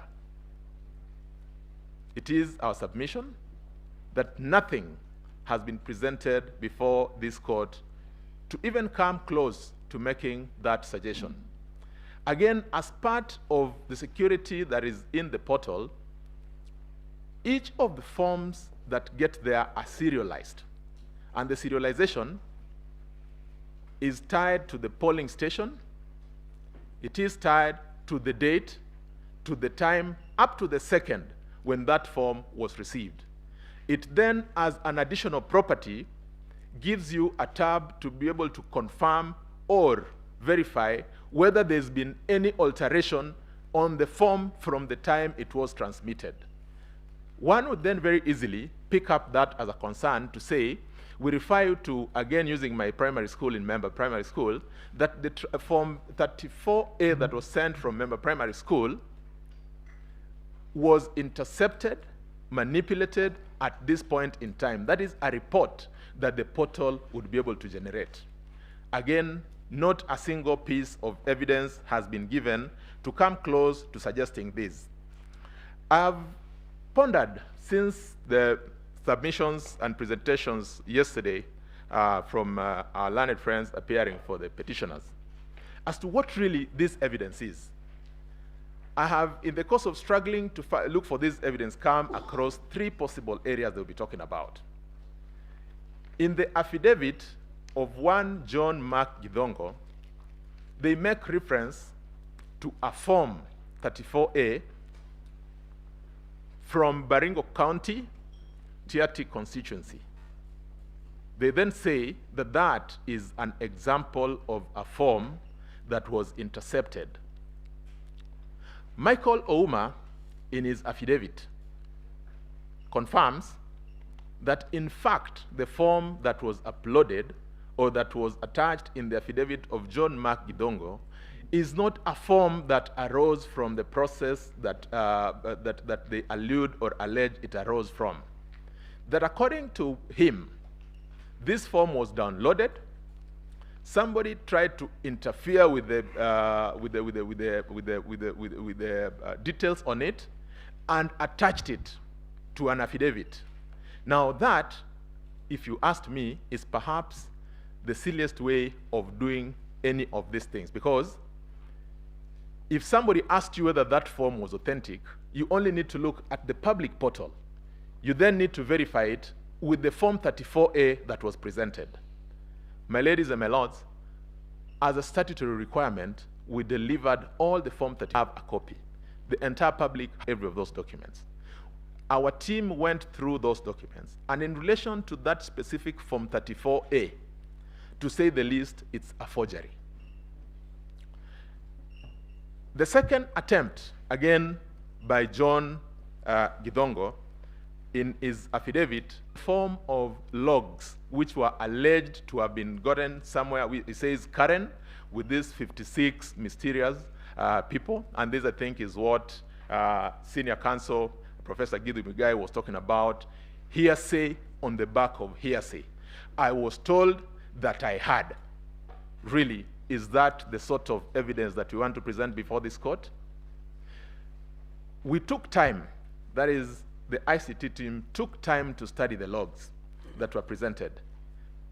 My ladies and my lords, I'm sure you have appropriate infrastructure to be able to make a determination on your own as to what these logs entail. From the analysis that were conducted, and this is again contained in the affidavit of Martin Nyaga,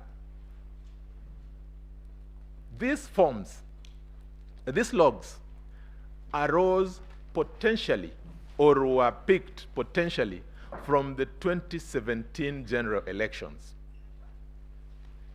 Martin Nyaga, in his affidavit, identifies 9 obvious inconsistencies. I want to allude to just 2 or 3 of them. That if you, and that is in paragraph 13 of the affidavit of Martin Nyaga.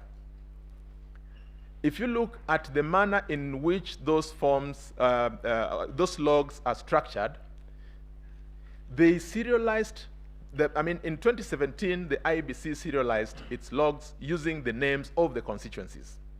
In that particular log, you'll find a name Changamwe. This time round, they did not use the names of the constituencies. They used the serial numbers. So that is the first inconsistency. Looking at those logs again, you see the name of one Asenge running an IEBC email account. Asenge was one of the returning officers of the IEBC in Changamwe in 2017. One is then left to wonder, at what point do we get to even forging documents, forging logs, to be able to demonstrate our case. Perhaps I will get to that a little later. Enters the third piece of evidence, which was supposed to now clean what was presented by John Mark Githongo, the affidavit by one Commissioner Justice Nyang'aya. Commissioner Justice Nyang'aya attaches logs to his affidavit.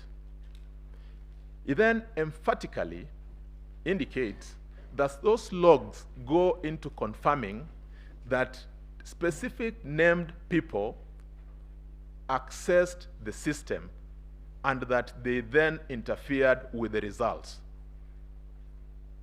He names 3 officers from the IEBC.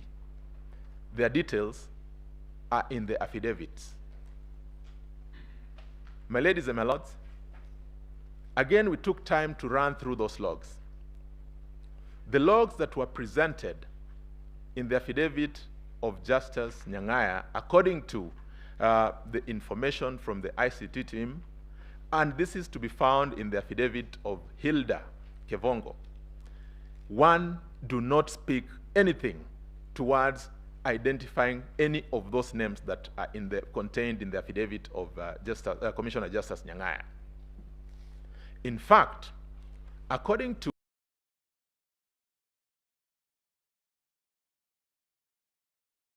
applications that run the systems in IEBC on a day-to-day basis,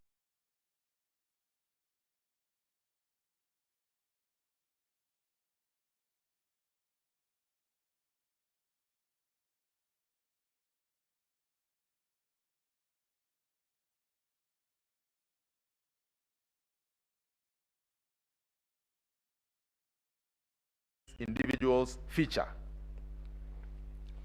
One then is left to wonder why such an inconsistency had to come in the manner in which it came. We have had allegations about certain named individuals. There's been an allegation about one Abdidahir Malim. My ladies, my lords, Abdidahir Malim was one of the returning officers, duly gazetted for purposes of this election. Like I earlier said, he then had access limited to the singular purpose of transmitting the Form 34B in relation to the area he was presiding over. That, therefore, is an authorized person. And indeed, Hilda goes on in her affidavit to confirm that all those other people who were mentioned were people who were duly authorized. There is the heavy weather that was made about the Venezuelans. A specific name has been dropped of one Gaidino Omar. My ladies and my lords, the contract between Smartmatic and IEBC was for the supply and maintenance of the infrastructure that they had. It then meant that they had to bring their personnel to manage or just monitor the smooth running of that system. Of significance is that Hilda, in her affidavit, then goes on to say that before the election, these people were all logged out of the system, and that on the date of the election, none of these people was in the system, even for purposes of that maintenance. My ladies and my lords, it would make a lot of sense if somebody said that so and so got into the system and they interfered with the system in this manner. It is not enough for somebody to say Gumbo was found in the system, because what matters here is the allegation around manipulation and alteration of the results. Now, if we do not get into this space, what exactly are we talking about?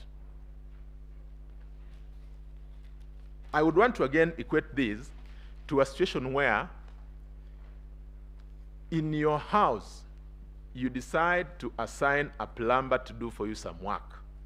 When the plumber comes to do the work, then you raise an alarm and say, oh wait, there's a plumber in my house. How is a plumber to do the work that he's supposed to be doing in the house? Certainly, it does not make much sense. If you expect the plumber to fix the plumbing problem, then certainly you must give him access to the plumbing problem that you have.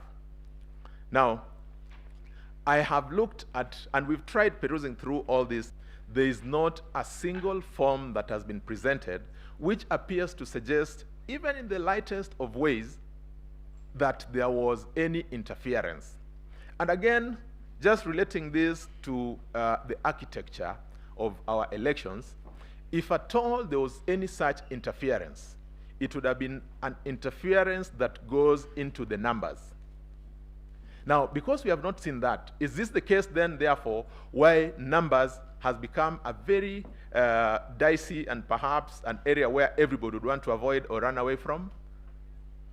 In the petition, I suppose the first and most important thing is you must demonstrate that you had specific numbers. Even if there's to be contest, let it be contest between this set of numbers and the other set of numbers. It can't be a contest between the man who was said to be the man in the middle and numbers.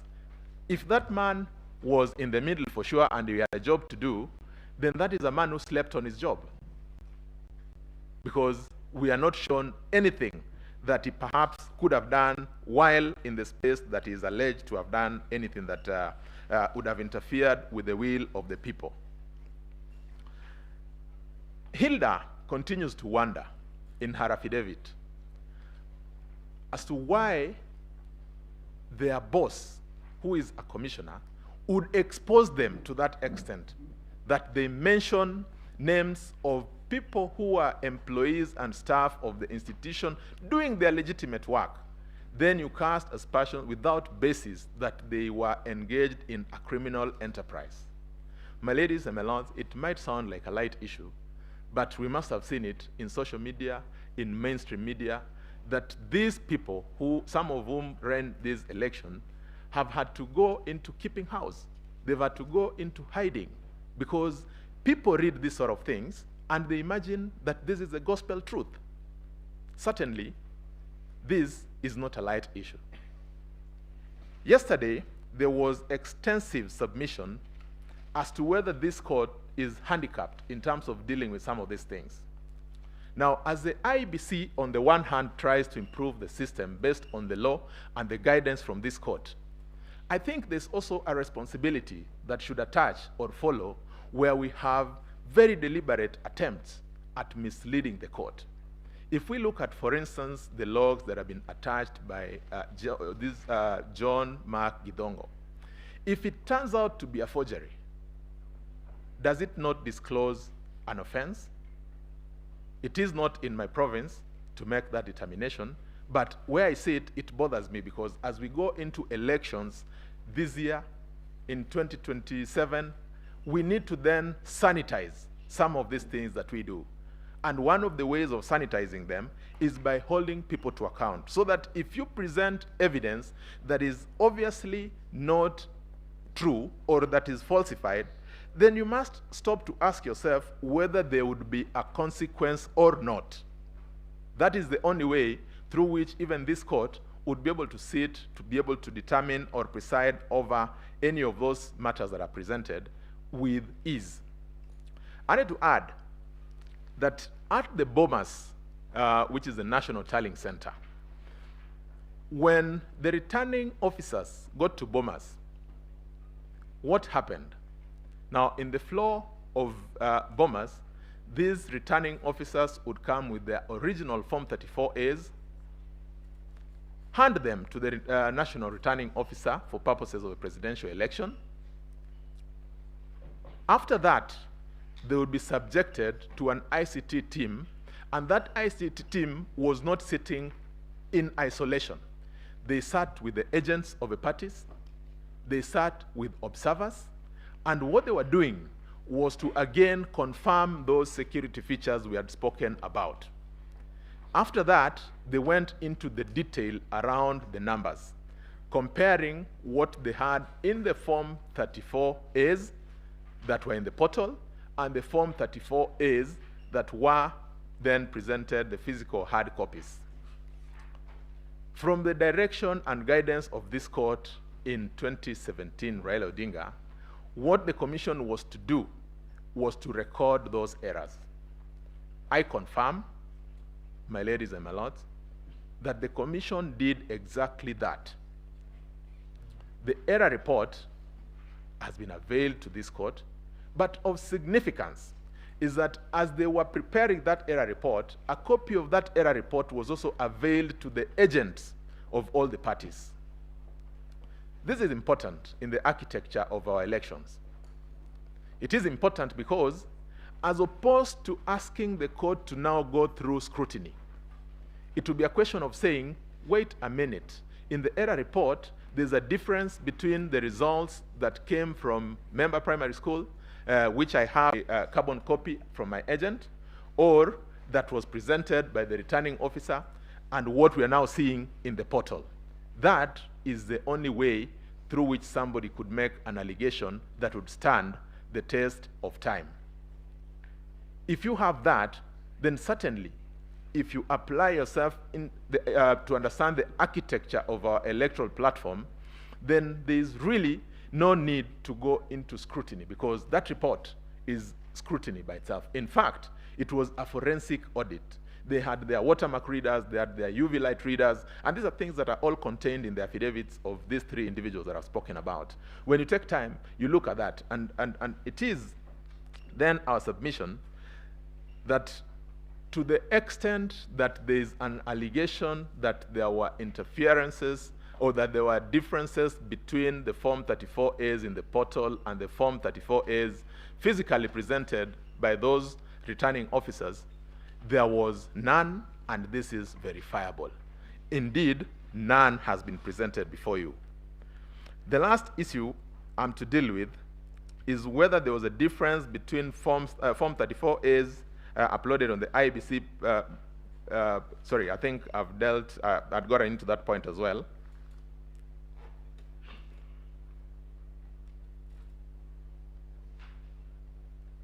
And so, there was a question that was raised about Form 34C and the concern about the multiple entries once.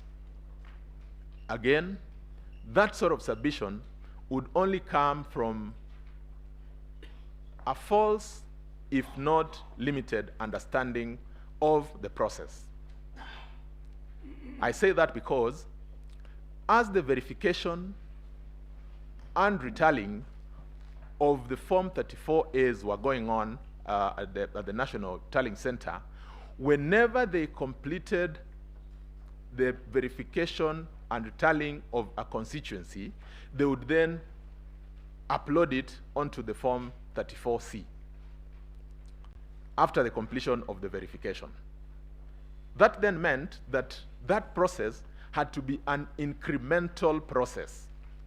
That is why when somebody says that there is a gentleman called so-and-so who accessed the server or the rear end of the result transmission network 1,000 times, it simply speaks to the fact that they had to make entries. It should not be lost that we were using, according to the jurisprudence in Maina Kiai, results from the polling station, which is the original Form 34A. Now, if we look at the number of the polling stations, it speaks to about 46,000 and a few hundreds. It then meant that a corresponding number of entries, entries had to be made on that Form 34C. And that, because I'd said it is supposed to be done incrementally, I would want to refer for clarity again to the affidavit of Commissioner Justice Nyang'aya. At paragraph 51 of the affidavit of Commissioner Justice Nyang'aya, he says, or he acknowledges, that indeed it would be inaccurate, practical, to expect the 7 commissioners to be the ones to do all these specific assignments that the commission is supposed to be doing.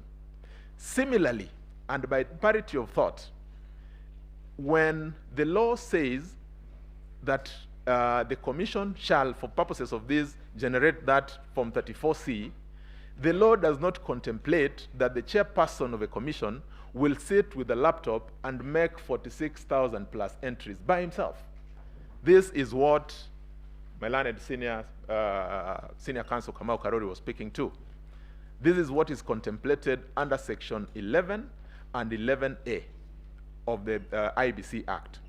And so, if we then tie this to the submission that he had earlier on made, that if we read under Article 138(3)(c), the Independent Electoral Commission to mean the entire institution, then we would not run into the problems that we are running into. Because as we saw, and as will be demonstrated, by our subsequent speakers, that exactly is what happened.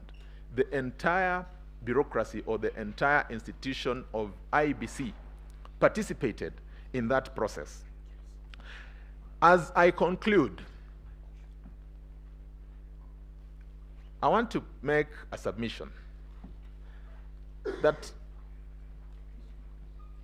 when we make these allegations in our election petitions, perhaps we need to also ask ourselves if we have done that which the law contemplates of us.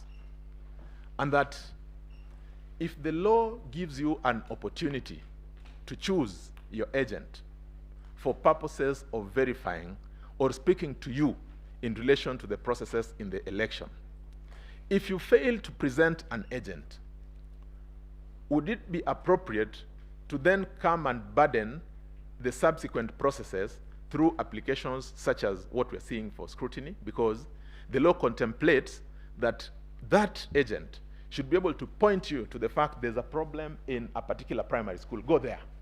Don't ask for the entire of a constituency. Don't ask for the entire of a county. And I think that has been the jurisprudence that has been developed. It then follows that we must sanctify the place of agents in our elections. And because agents are like our spouses, you choose your own. You choose the one you trust. If you get, nobody imposes an agent on you. If you choose one you don't trust, then really you can't blame anyone. If you choose one who does not understand why you assigned them that responsibility, again, you cannot possibly blame anyone. So, as I seek to take my seat,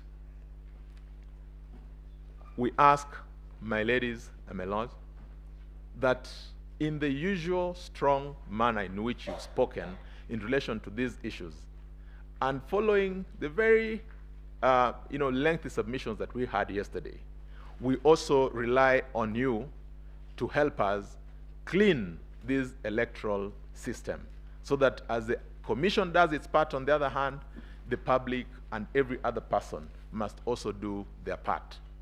I am most obliged, and thank you for according me this opportunity.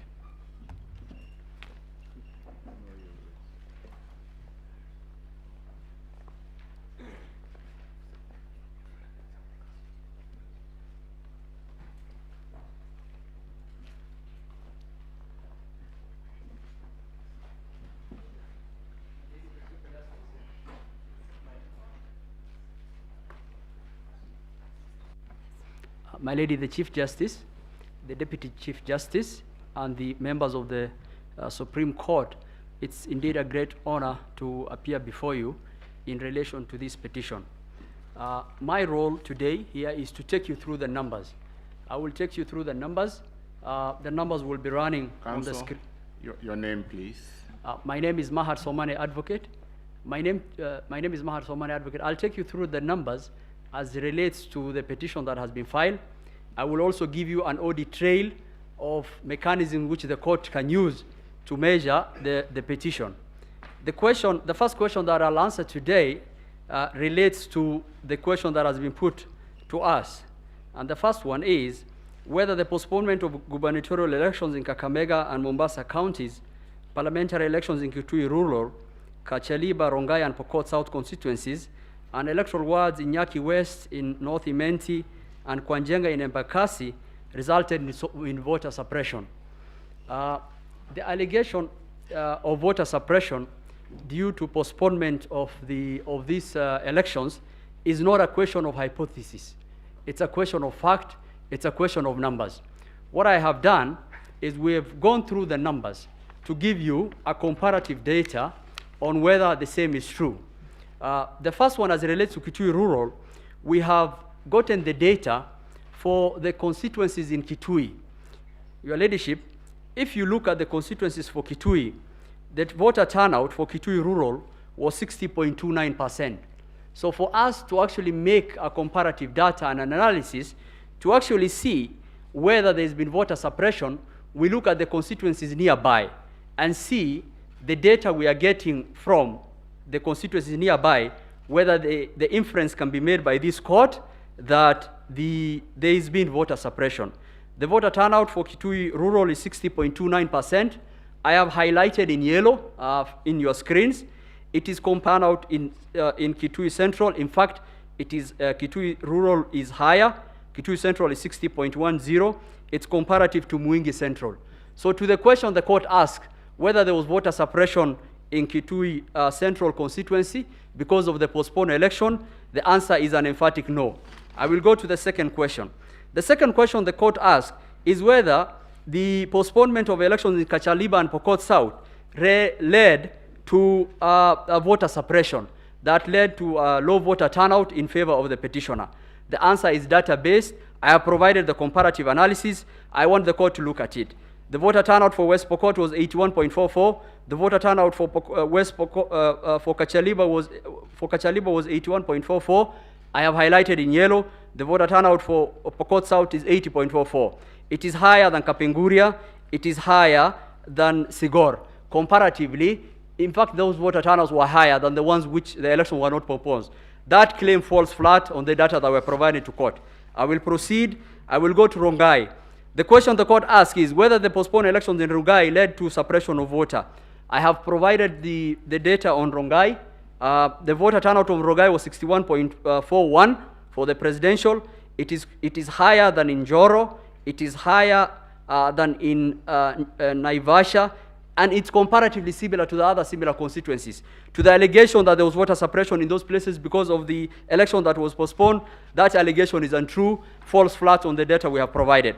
To the other question, whether the postponed elections in the MCA ward for Nyaki West led to voter suppression, the voter turnout for Nyaki West was 64.32.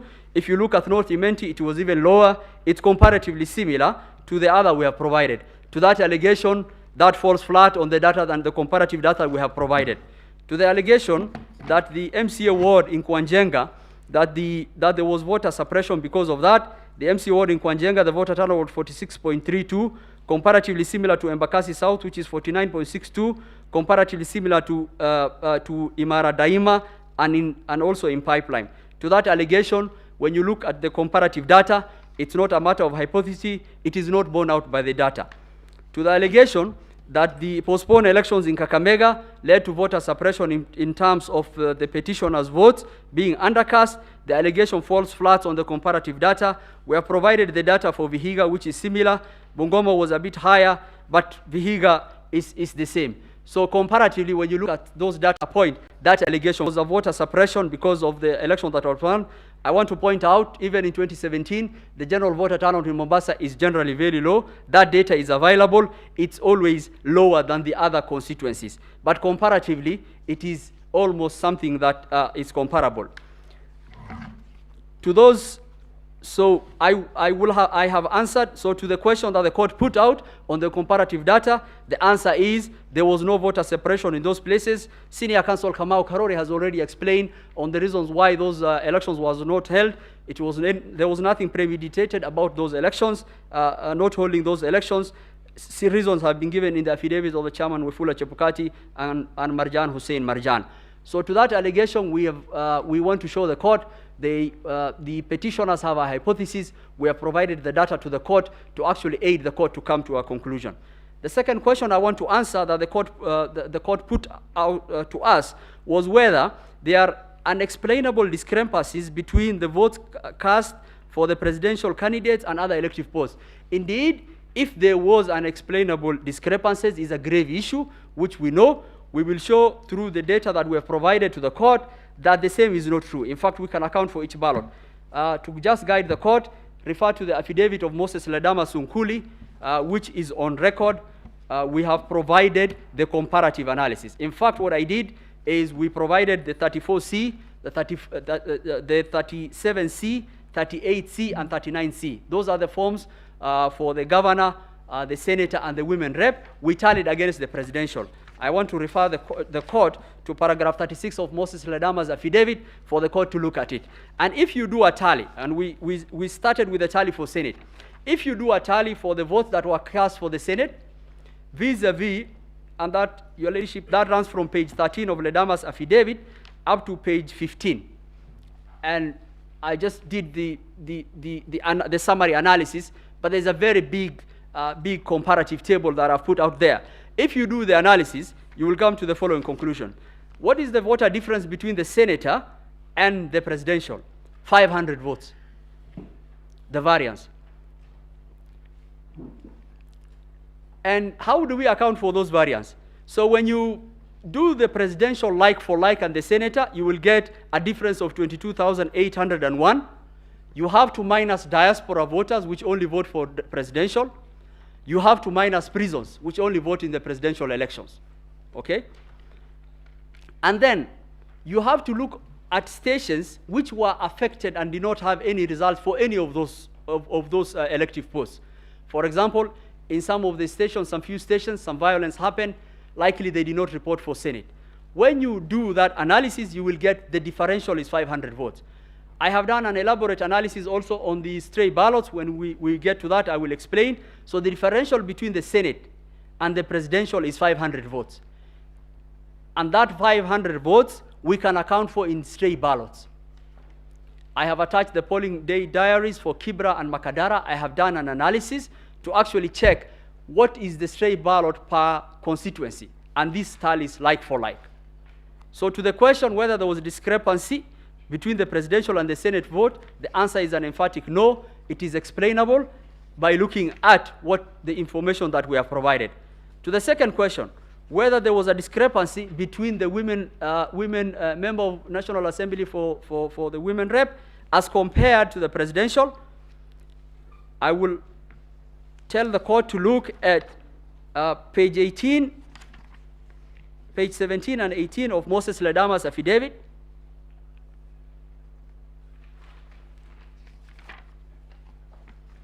And our answer is there is no much difference. And the differences can be accounted for. The variance analysis we have provided. To the question whether there was a discrepancy between governor and presidential,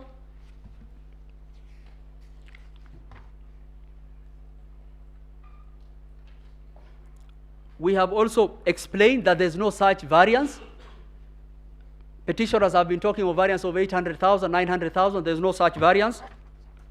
And in fact, the small variance that you will see for the women rep, which is 9,419, can be explained for by the stray ballots. A small analysis we did for the stray ballots, Your Ladyship, is that in Kebra constituency alone,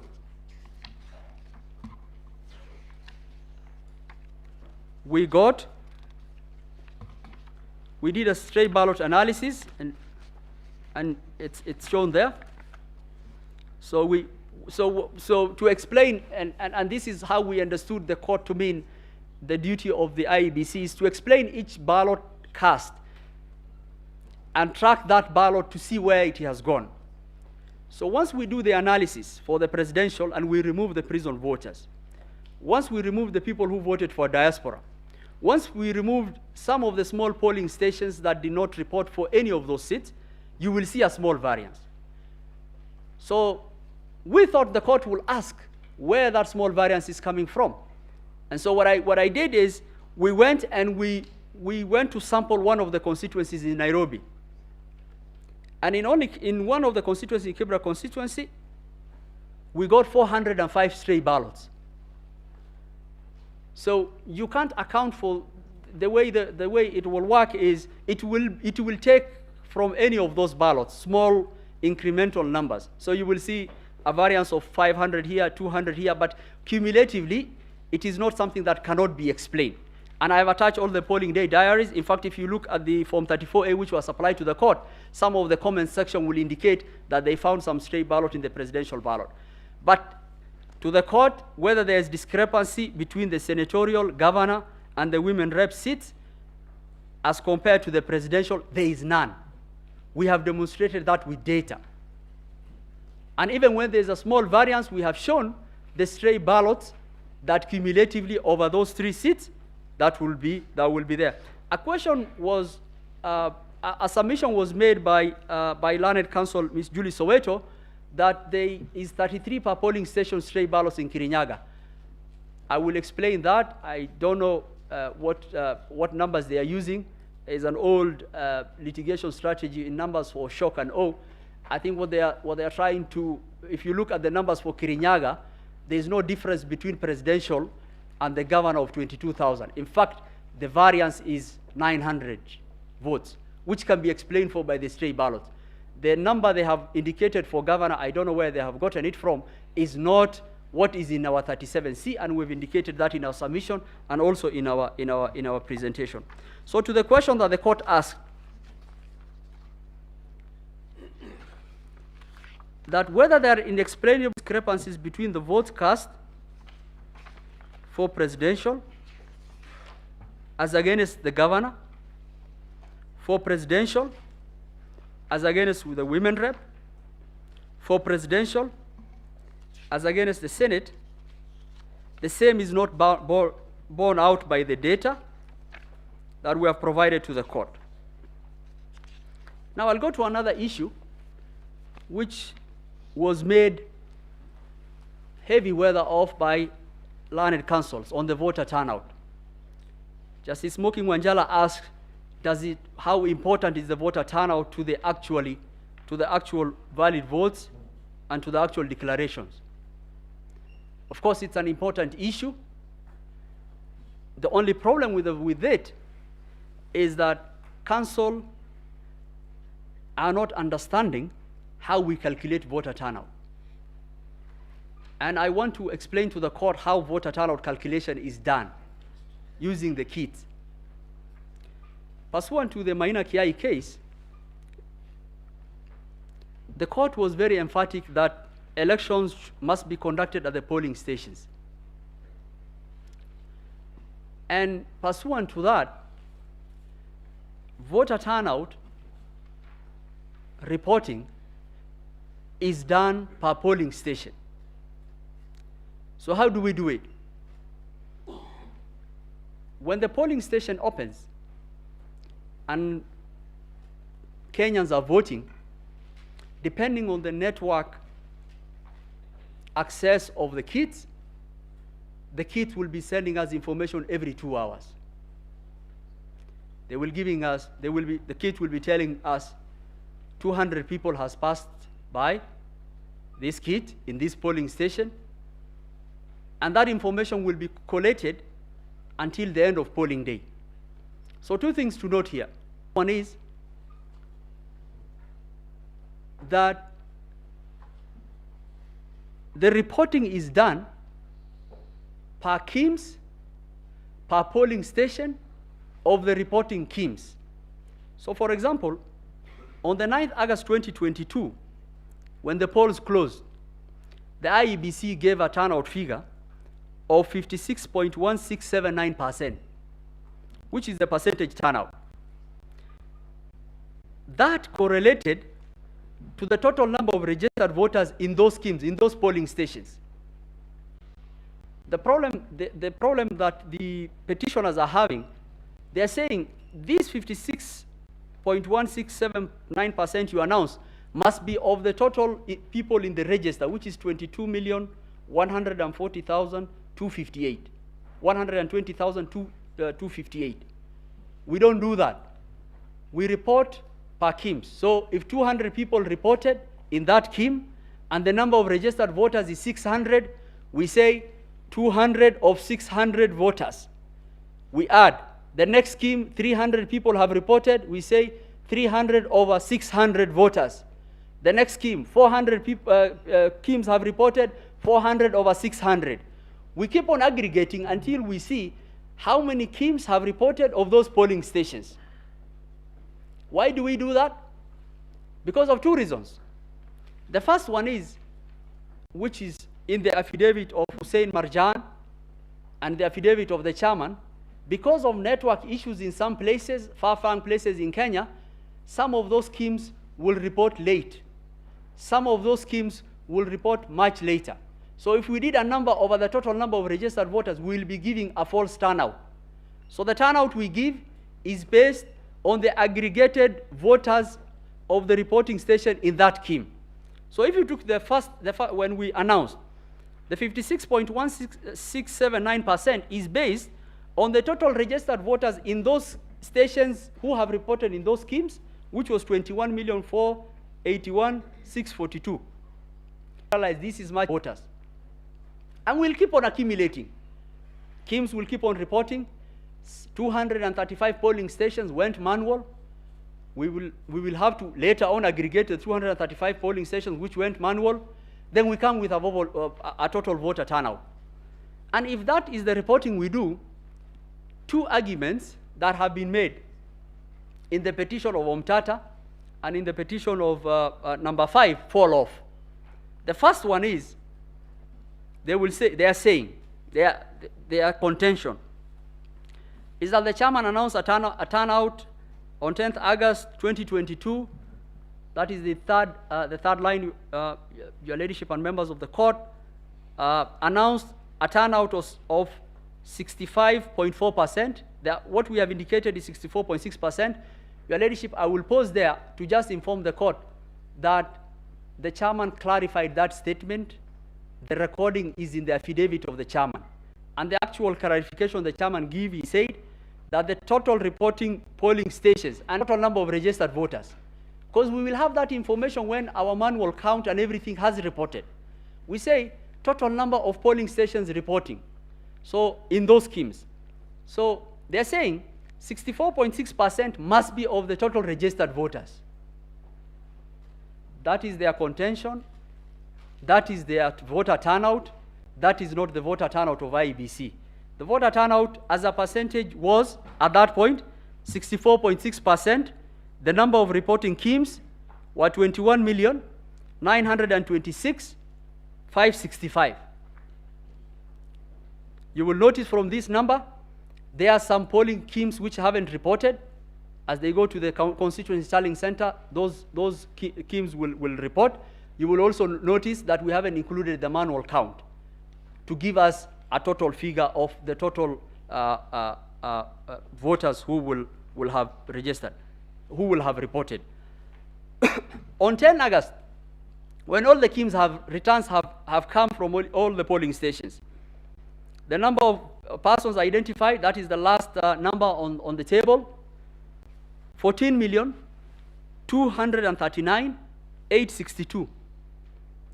As against the total registered voters in those stations which reuse the KIMs, 22,005,541, giving a turnout of 64.7103. You notice, your ladyship, we haven't included the manual count. So that is all KIMs in all polling stations. What remains now? Manual count. And this is important. I will pause there. We were very deliberate in trying to help the court in be able to identify and actually provide an audit process for the contesting parties' allegations. In the affidavit of Michael Ouma, we have attached 7 volumes of the KIMS returns for every polling stations in the Republic. Why is that important for the petitioners and the court?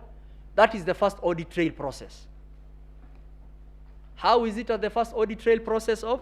We've provided the KIMS returns per polling stations in the Republic. We've also provided the certified copy of the 30A.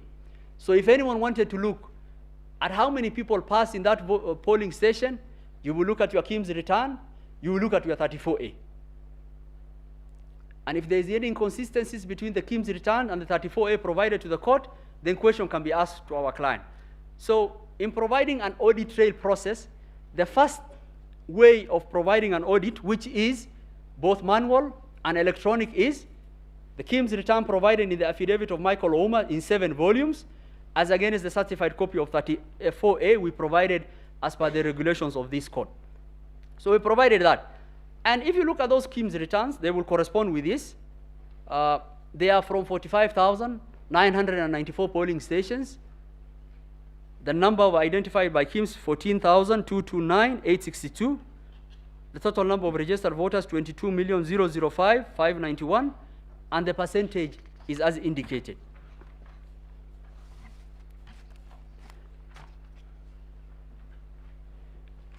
We've indicated how many KIMS there were.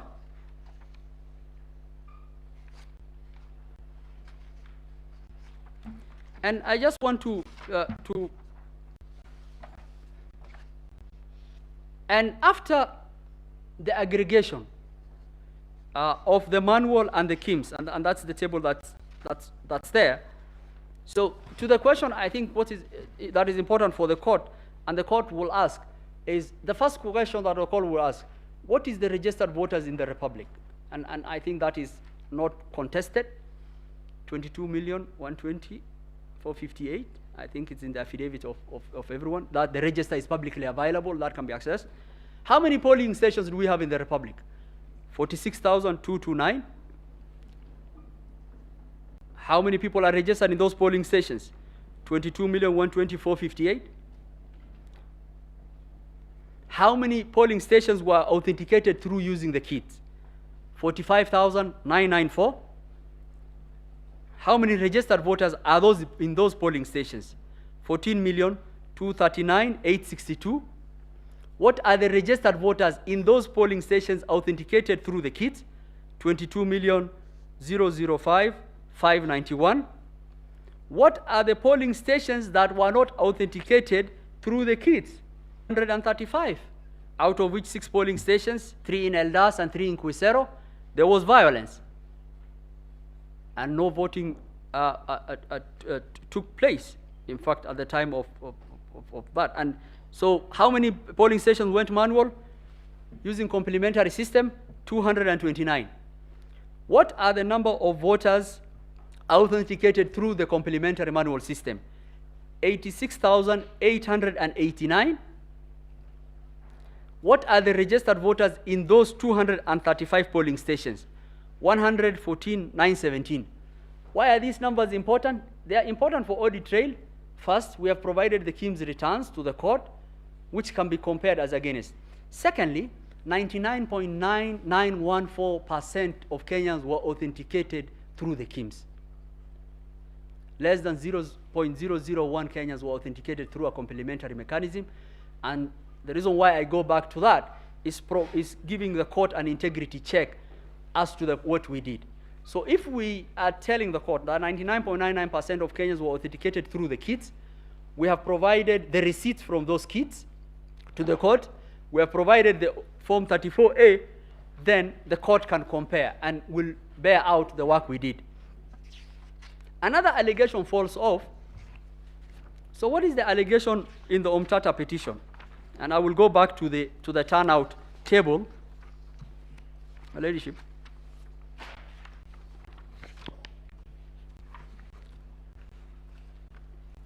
They are saying that the turnout announced by the chairman on 10th August 2022 must be over the total registered voters. That is where the mysterious 140,000 is coming from. So they are saying the 64.60 must be from the 22,124,58. We are telling them that is not how we calculate our turnout. It was very easy to confirm with us and ask us how you do it. We're telling them that number is out of 21,926,565. We could not do it over the registered voters because some stations went manual, some KIMs had not reported.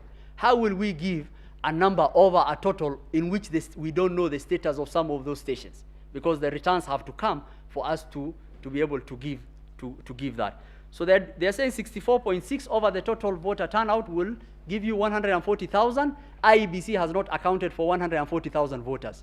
It's a lie. I think they are wrong on the maths, and they are wrong on the substance, and they are wrong on the substratum of how we are calculating that. And I think it's imperative that the court understands that. So the issue of 140,000 is not here nor there, and we have demonstrated that. And the second issue is they say that there was 110 voters error, 110 error in the Form C. By virtue of that, we have acknowledged that error. It's a data entry error in 2 stations, West Pokot. It is the error form for the C is attached to the chairman's affidavit of 110. The Form C is a collation of 46,229 polling stations, and there's an error of 110 in which we have explained the data entry. I think that is not something that is material to the Form C for the court to say that a Form C is invalid because of an error which you have acknowledged. Your Ladyship, we also want to confirm to the court, we have done an error report for each and every polling station in the Republic. And this is going to be, and we really are craving for the scrutiny report to bear, and this will bear us out. That the voters, what Kenyans voted on the 9th of August is what was transmitted, and it's what was actually announced by the chairman. The will of the Kenyan people was carried out through and through. And that will be borne on by the scrutiny of those ballot boxes. That will be borne out by the information and the data we have given. And that is really, really important. The other issue I want to actually address is allegations that have been, Your Ladyship, if I could just go to the affidavit of Mother, I mean, this is what I was talking to. I mean, there's an allegation of paragraph 96 of the affidavit of the petitioner that alleges there's a variance of 25,000 between governor and president. The correct position is there's a variance of 900. It's worth noting the county is home to 2 prisons. And this is what the court should, and we can provide the court with, even if the court is inclined to even order us to bring all the original Form 34As and the Cs. We are ready and willing to provide that to the court. Some of these allegations, when you look at it, you really cringe that the allegations that are being made on these numbers, they have no basis. You will actually wonder how will someone write something like that in the petition? We have provided a tally of our the C series for the governor, for the senator, and the women rep. And we're ready to provide that to the court. We have put that in our affidavit. We are ready to provide whatever the courts will require to actually prove some of those numbers that are being banded. And some of these numbers are just meant for awe and shock, because it is very shocking to the court, to the conscience of the court, if you are told there are 25,000 people who walked into the polling stations in Kirinyaga, voted for the presidential candidate and did not vote for anyone else. It's really amazing. I will expect a variance because of the small stray ballots here and there, or maybe the prisons and diaspora, but it will not be 25,000. It's something that is explainable. And that is why the petitioners are wrong on the data, they are wrong on the numbers. And I will also demonstrate they are very wrong on even the ICT. I will add on to what Judge Eric Gumbo had also submitted. There are 2 allegations that are being made that the Form 34A, and I want to explain this to the court. So we have 3 audit trails or 3 verification processes for the court. The first I mentioned, it's the EVI, the electronic voter identification. We have given the KIM's return to the court. So the court will look at the KIM's returns and look at the AWL, the tally. The second one is when the Form 34A is being sent, and I've seen a lot of wild allegations being made, and I want to just explain this to the court. At the end of the polling, what happens is the kit, it converts itself into an RTS system, a result transmission system. The PO, okay, Mr. PO, what do you want to transmit? End code. It gives him a query. You tell him, what do you want to do? He says, I want to transmit 34A. He tells him, okay, can you confirm the following checks have happened? And that's a validation check. Can you confirm that this form is signed by a PO? He says, yes. Can you confirm that this form is signed by a DRO, a deputy PO? He says, yes. Can you confirm this form is a 34A? He says, yes. Can you confirm this form has been signed by the agents? He says, yes. So after saying all that, then he tells him, take an image. And there's a lot of things being bandied here about the image. And we can provide, I think we've done training for the IEBC has done training for everyone, for LSK and the judges. And this is something that we can even provide if the kits are required. The kit takes an image, embedded in it, it has a scanner, and the image is embedded in the KIMS. So it's taking the image, and it's taking the image and scanning it as a PDF. We don't have any other output. We don't, and there's a reason why I'll explain to you why that input is being made, why it's like that for purposes of the security and the other purposes. He takes the image. It actually tells him if the image is not clear, it will tell him your image is not clear. Please retake it. So he takes his image and he presses send. That image travels from that, it is gone. He cannot recall. In fact, even if he does not have network, it will tell him the image has been sent. It will arrive when it will arrive. That image cannot be recalled in PDF. There's nothing that can be called. That scanned image in PDF, there's nothing that can be done about it. That is gone. When he gets network, or immediately if he has network, it will hit our portal. Now, when it hits our portal, it's something akin to someone who's coming in the Supreme Court. The Supreme Court is established by the Constitution, and it has the jurisdiction by the court is limited by the Constitution. So those forms answer some jurisdiction questions before they are admitted into the public portal. What actions? So they ask, okay, you have come here, you have come into the court. If you want to sit here inside the court, answer the following question. They ask, are you a 34A? He says, yes, I am a 34A. Okay, do you confirm that you come from the code of the polling station? So it has a code of the polling station. So it will run against the polling station codes, it will confirm. Then it is asked, okay, we've confirmed you are an A, we've confirmed that you are from the code of the polling station provided to us, because all our polling stations have specific codes. Then we ask them, then it's asked the third question, do you come from a serial number of our kit? Then he answers, yes, I am from the serial number of the kit.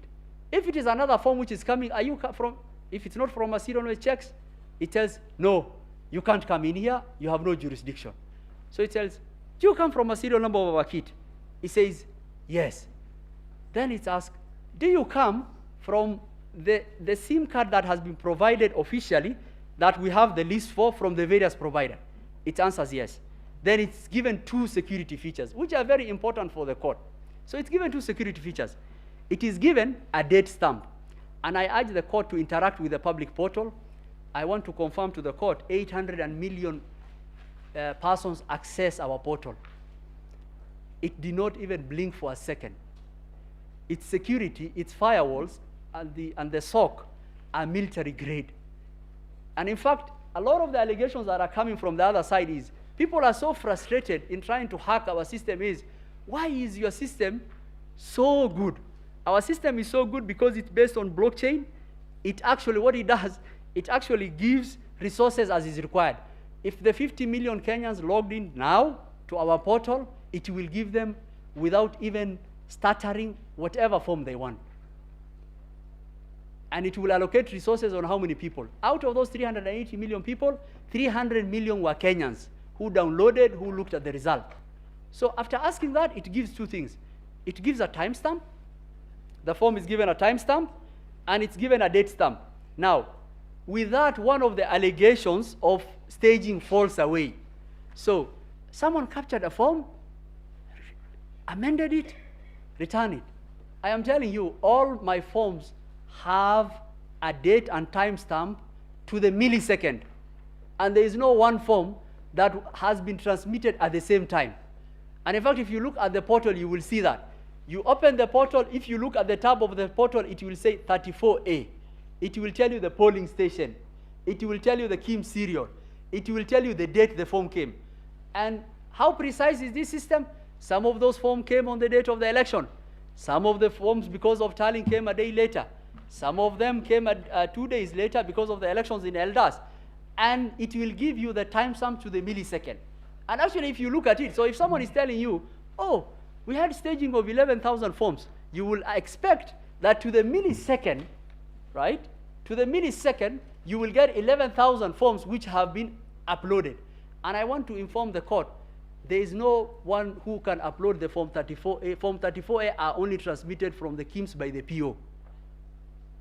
Neither Wafula Chebukati, nor Hussein Marjan, nor Boya Molu, nor anyone else can upload Form 34A. Form 34A is transmitted from the polling station, goes, and that is the end of that story.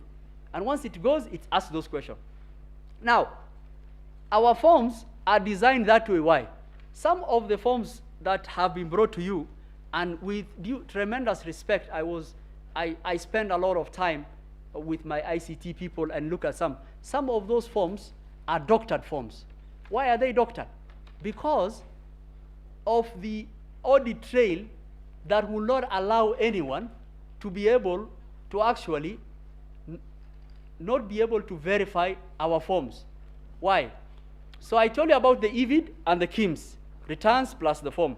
So these forms have 3 manual processes and 3 electronic processes that check each other for the court. And this is very important for the court to actually assess those allegations. So what are the 3 manual processes? PO fills the forms, gives to the agent, paste it there, okay? Travel, so the first one, if you had an agent there, you will get your form. Or it will be in the polling station, it will be stamped in the polling station. The second one is, okay, I didn't have a PO. What check do I have? So I will, both someone who did not have an agent and person who had. So if I didn't have an agent in the polling station, that form travels to the arrow. What does the arrow do with the form? His PO will sit there, he'll tell him, I have received the form in the portal, I want to confirm the form you have brought me is the same as the portal. Is it the same serial number? Is it from that KIMS kit? Does the tally agree with what is in the portal? He has a back end for his B because he has to start populating his B. So he takes the form. So we allow at the Constituency Tallying Center to have agents. If you want copies of the form, can be given. So if you didn't have agent at the polling station, you can still get your form at the Constituency Tallying Center. So say you didn't have an agent at the Constituency Tallying Center, you didn't have an agent at the polling station. We bring the form out to the National Tallying Center. And I think this is the reason why this court made the decision that the chairman must verify each and every form. And bombers. We had 14 verification desks. I had the pleasure of actually going through the process. The arrow will come, he will be told, okay, you've come with your forms, sit, he will be admitted, and then the verification desk will have all the 4 agents for all the presidential candidates. We take the forms as they are, we make copies of the originals for them. Remember, they have their agents' forms. We make copies of the original, we tell them, okay, these are the copies of our original. Have your agent's forms, compare with our originals, but also what we are going to do is not a verification process. We'll do a forensic audit for you. We'll call the arrow, he will sit on the table there, he will go form by form. Is it the same serial number? Is it from that polling station? We provided microtext readers, we provided watermark readers of the originals. The agents are seated there, they will check, and they will look at it. And the form will have the IEBC, it will have the watermark reader, it will have everything. So even if you don't have the forms at the CTC and at the polling station, and you had the form at the constituency, and you are given the form as at the NTC, you could still verify and actually check. After that, they will go to an ICT desk. The ICT now will confirm whether those forms and what is in the portal is the same. And some of the persons who've sworn some of the affidavits in the petition were seated on those tables. The ICT will open up this portal. He say, oh, this is the public portal. I am looking at the form. Let's confirm what is in the form, what is in the, do they tally? They tally. If there's any issue, we do an error report, which we have provided to the court. We have provided error report to them. That process is documented. And even if you didn't have all those agents, then you had an opportunity to do at the National Tallying Center. After that, we tell them, okay, we've started populating the C. Now, have you verified this polling station? Yes. Okay, now we put that into our C.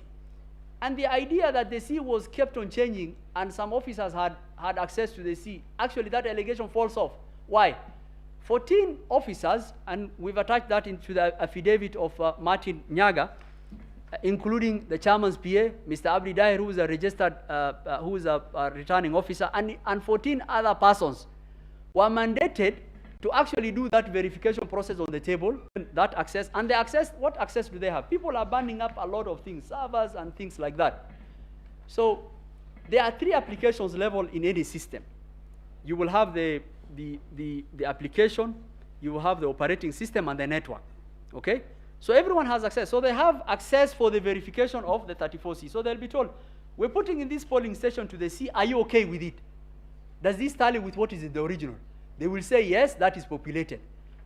When we finish for one constituency, we print that aspect of the Form 34C, because Form 34C is something that is gradual.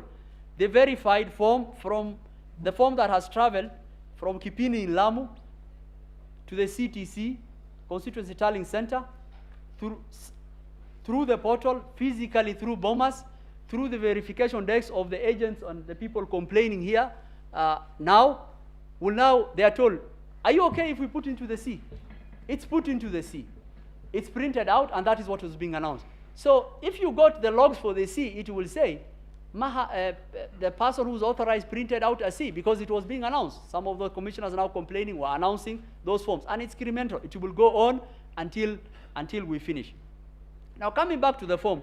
So the first security feature is, if you look at the portal I've indicated, it has all those. But we put security features to enable the court and everyone to authenticate our forms. If you open our forms in Acrobat Reader, you will get a signature panel.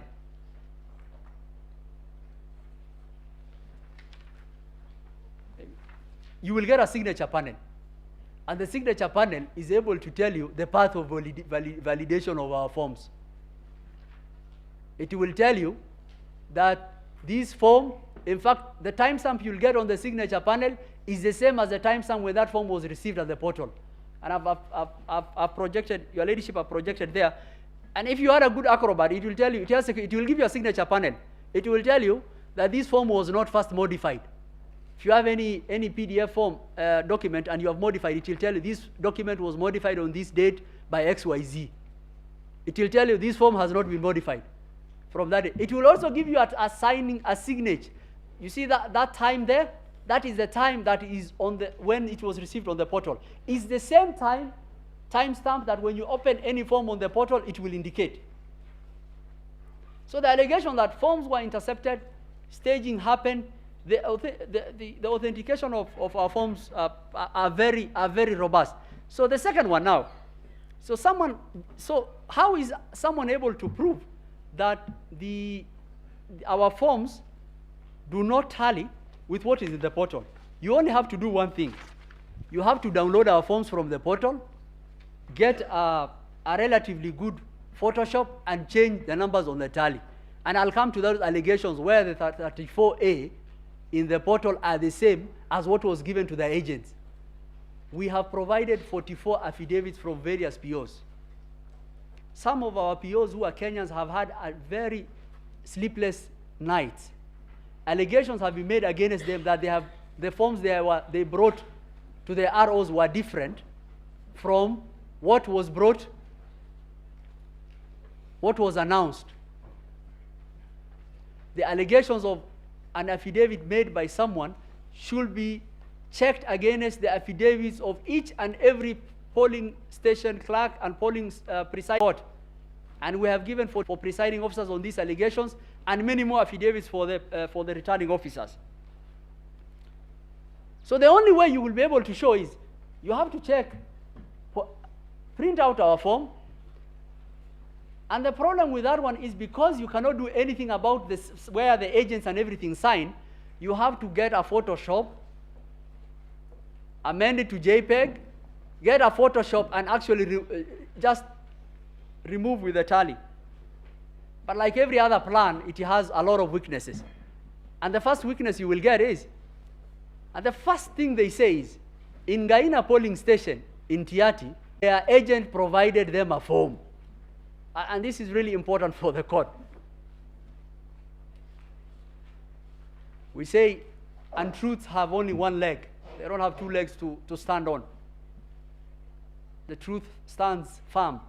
They say in Gaina polling station, and this is in the affidavit of Arnold Ochieng, that their agent provided them a form. The form is different to what is in the portal. If you look at what is in the portal, that is in the affidavit of Makuli, and even the form he has attached himself, it says there was no agent in Gaina polling station.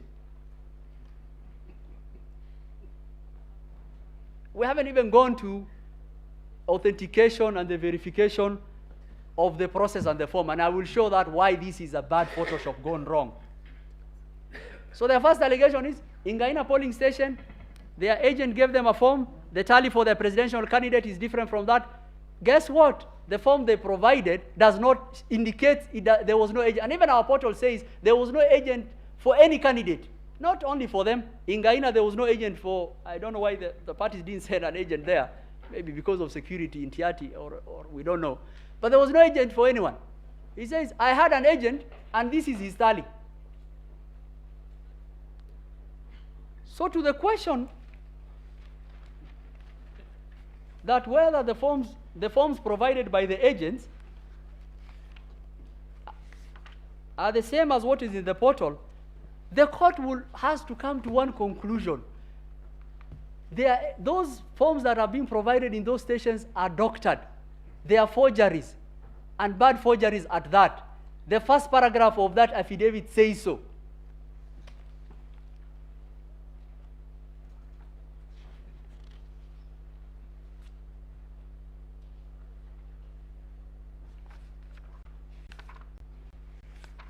The other thing you will notice, that what they have attached, we were very deliberate why our KIMS kit will have an imaging software embedded. The second one is because,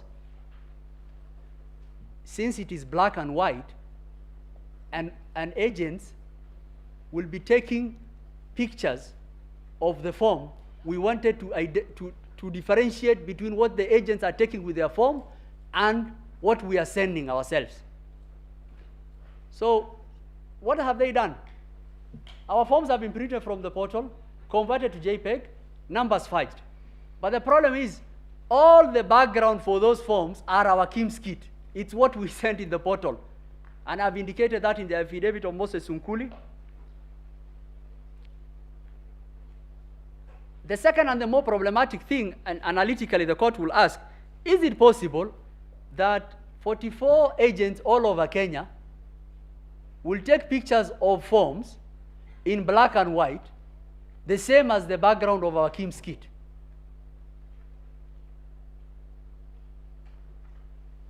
And the reason is because of the robustness of our processes. Because we have a manual check and we also have an electronic check. The manual check I have described, the electronic check, the EVI. The second electronic check, I have described how our forms arrives.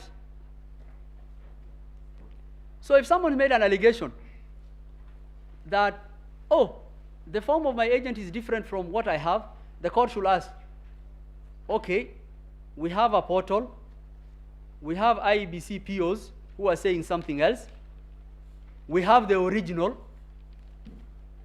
which has gone different stages. How come it's only your form? And what is fudge, your ladyship, I want to point out to the court, is the only thing that has been amended in those forms is the number of tallies. Why have they done that? To tell the court, oh, look, IEBC portal is different from what we have. Okay, if you are thinking, and the challenge that I have been given the challenge that I've been told by my ICT people is we will leave our portal open for another year. If any one of these people who are alleging anything, let them go upload one form. And we took our constitutional duty very seriously to give that audit trail to the court for the court to be able to make a determined decision. I will mention 3 things on ICT. The first one is John Githongo has given us an affidavit, which we have answered with Martin Nyaga's affidavit. He has given forged logs. And when we actually answered and actually told him these are forged logs from 2017, he said, oh, these are demo, but these are the real ones. But I think the court should look at the real logs.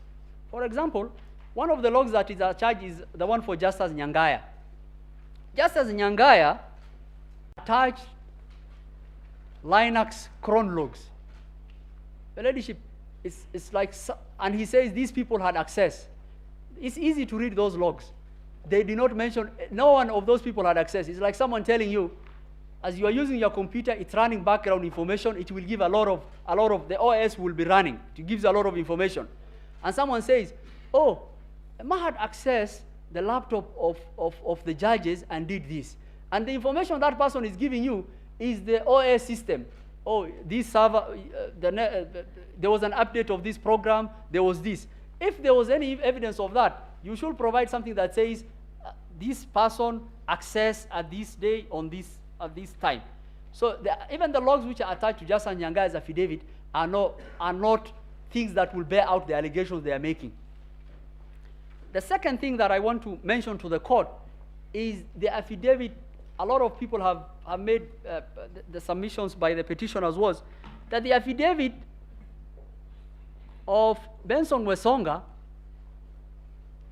and John Njoroge proves there was access.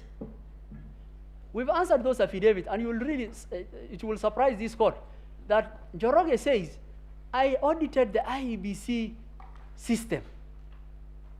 And in answering the first question, we told him, that is a criminal offense. How do you have access to the IEBC system?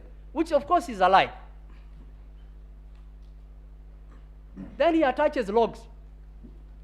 Some of them cooked up, but some of them we've answered. So, for example, he says, the chairman's PA, a gentleman of repute and an advocate of this court who's been a row all over the country, who was part of the 15 people who were doing verification on the bomber's desk, who all the agents were present when they were making the verification of the C. Oh, him he accessed, and 2 other people. How many times? 1,000 times. First, what did they access? I told you, no one can access or upload anything apart from the Kim Sone. What they accessed was at the verification panel for the C, and all the agents were there. Did they require the chairman to sit there entering manually the 46? And in fact, we have attached the authorization for each and every person who was seated on that table. And the court should take judicial notice of what was going on in Bomas and the constitutional timeline relating to the 7-day. Those people had access, the agents were there, everyone was there, and of course, they will verify. He verified 1,000, another person will verify 800. There are Kenyans who have not slept for 5-6 days to actually undertake a constitutional duty of a higher calling. Not well remunerated people who hadn't slept for 6-7 days. They are actually, what they are doing is, they access. Yes, what were they supposed to do? They will access the RTS panel for the C. They will verify you were there. The deponent was on the floor of Bomas. Njoroge was there. Their agents were there. The ICT was there. And the court should make note of, there was no one allegation that a form that is in the portal was different than an original which they had verified as relates to the tally.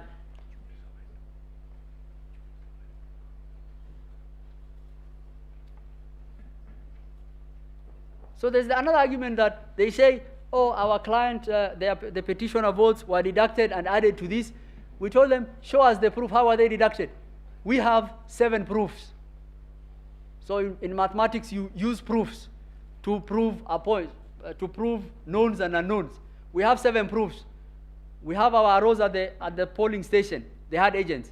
You had agents at the CTC. We have the original. You have agents at the NTC. We have original. We have what is transmitted in the portal. We have original. All of them tally, and you are saying your client's votes were deducted. How?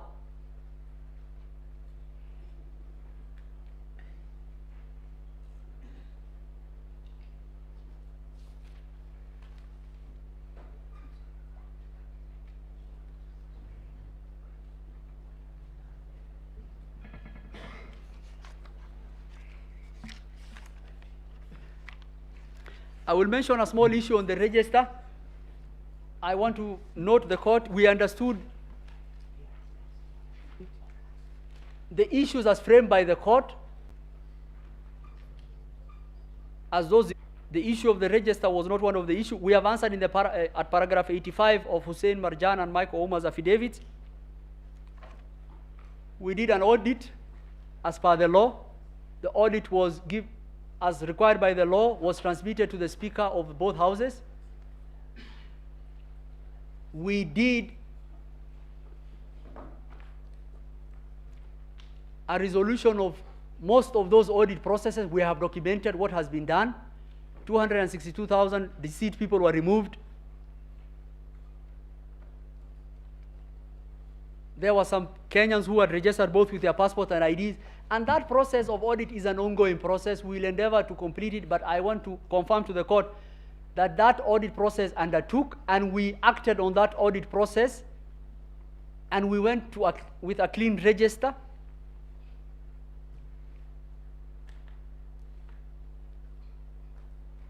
With the elections. An allegation was made that, oh, your client was printing 34 A's, many of them to actually do something untoward. We want to tell the court, and we have put before the court, that the reason that was actually done, book 2 of 2 and book 1 of 1, is to ensure that as many Kenyans as possible had copies of the 34A. So you have a form 34A, and if you printed only 6 copies, one copy goes to the ballot box. 1 copy is supposed to be attached to the polling station. Those are 2 copies. 4 copies are supposed to be given to presidential copies to the presidential candidate. Then we have an issue that a copy has to go to the RO. And what we did is we wanted to print many copies of the A's for the purposes of the result. And the reason why, because the carbon copy, if you reach 6 and you are actually writing on the carbon copy that you are giving copies of, when you reach the 3rd copy, it will not even be able to, you will not be able to read it. When that happened, the petitioners, together with religious leaders, traveled to Greece, and they raised an issue. They say they did not want book 2 of 2. So what did we do? We just gave instructions. We had a meeting with them. The same was shared by the chairman. The chairman, the same directive was given to our officers, and when they opened the polling stations, book 2 of 2 was being put in the ballot box. 34 2 of 2.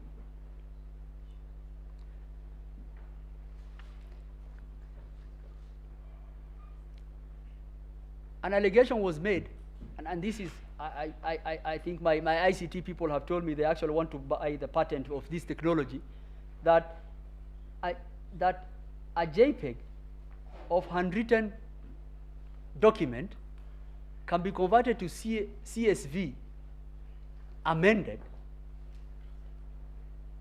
on a form that has signatures and watermark, and converted back to PDF and uploaded. If such technology exists,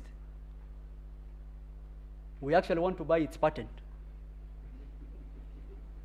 It's actually impossible to do that. And that is why all of the forms that have been submitted, the only thing that can be done is you have to just look at the tally numbers and try to use Photoshop to change the tally numbers. You can't do that, because the verification process has 8 stages. This form is widely available from the village to the NTC, that for someone to say that, oh, my 34A has been tampered with, it's impossibility.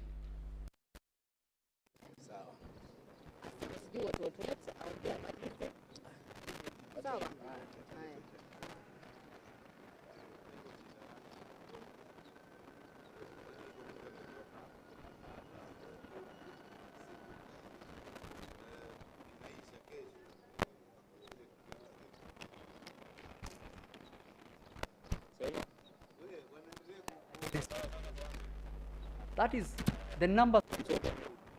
1 2 1 2 1 2 1 2 3 4 5 6 7 8 9 10.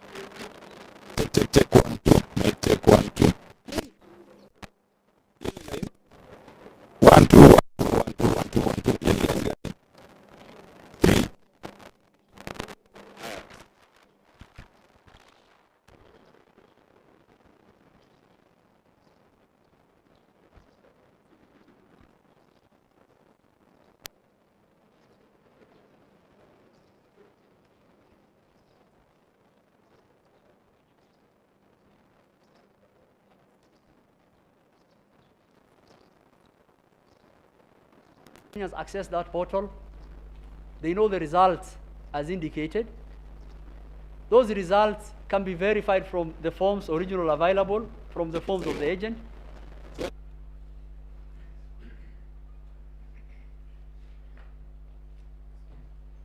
And I think the court should make a determination that their numbers don't add up. The allegations of the form fall flat on what we have demonstrated. And the allegations relating to forms in the portal being different from what their agents have are an attempt to actually present the court with evidence that it forged. And the court should actually look at those documents, look at those forged logs, and take necessary action against any officer who will have presented those logs or documents. Allegations have been made about Gudino and access. You will find in the affidavit of Hila Kavogo,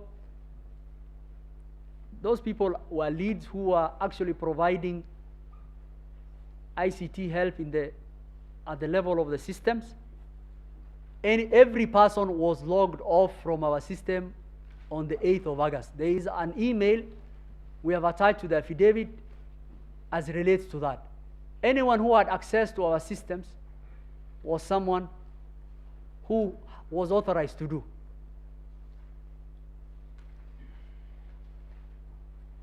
And finally,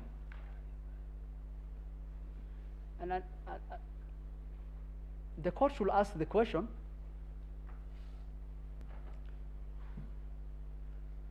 whether the 50% plus 1 was met.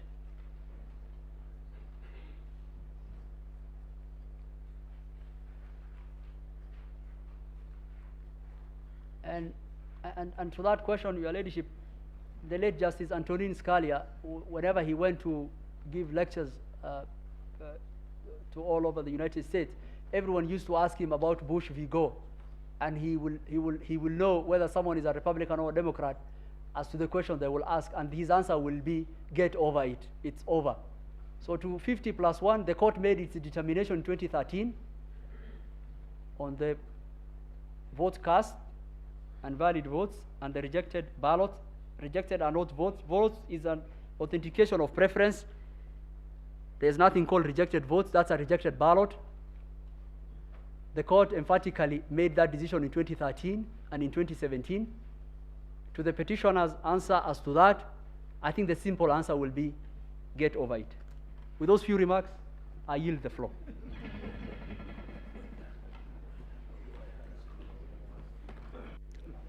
Thank you very much, my colleague, Mr. Mahat. Madam Chief Justice, Madam Deputy Chief Justice, honorable members of the court, may it please you, I am called upon to look at issues number 8 and 9 on the materiality question and on reliefs. My Lord, in view of the time, I will not go into... Sorry, Counsel. for our recording system, if you can just introduce yourself. We know you, but for our... I apologize, my lord. My name is Abdi Kadir H. Mohammed. I appear with my learned colleagues for the IEBC and the chair.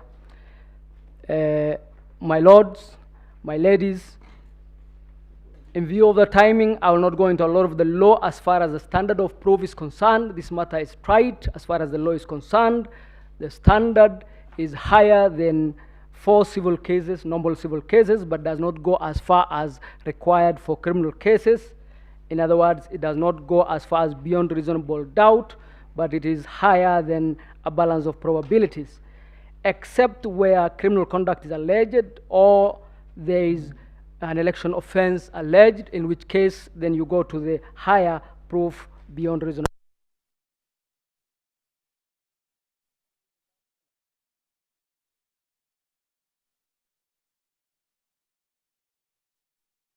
At paragraph 8, page 4, deal with the law, the cases, Raila, Odinga, 2013, para 203, number 1, presidential election number 1 of 2017, para 151 to 152, and the courts clearly state that the allegations should not be general, they should not be bare allegations, and the standards must be met.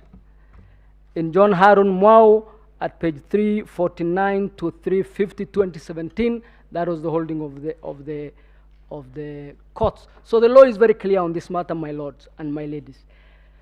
I'll then go on itemizing some of the allegations or some of the issues raised in terms of illegalities and irregularities, and specifically state whether those standards have been met, and in broad case, they haven't.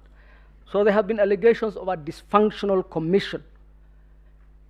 This, my lords, is not a court dealing with a corporate governance case. It is an election petition court dealing with the presidential elections in 2022.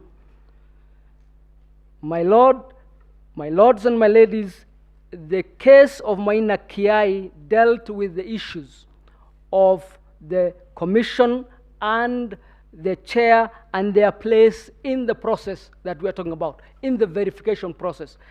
And it's very important to understand that the petitioners want to turn that case on its head, because if you recall, what the petitioners in the Maina Kiai case were fighting against, it was the interference by the commission or the chairman in the results when they come to the National Tallying Center.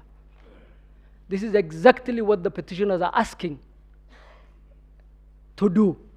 They are asking the commission to interfere with the results at that point. That is not the law. Number 2, there was the allegation that the commission is equal to the commissioners. That was dealt with by my learned colleague, Senior Counsel Kamau Karori. But let me just add that it will be absurd to say that the only elections, the only verification that is acceptable under the law is verification by the commissioners. What then would we make of the elections at the counties and the tallying and verification at the counties and the tallying and verification at the constituencies where no commissioner is present? What would we make of section 39(1)(c), which says the commission will transmit? Which commissioner transmitted when? It is the commission officers, the commission employees, and the commission is certainly more than the commissioners.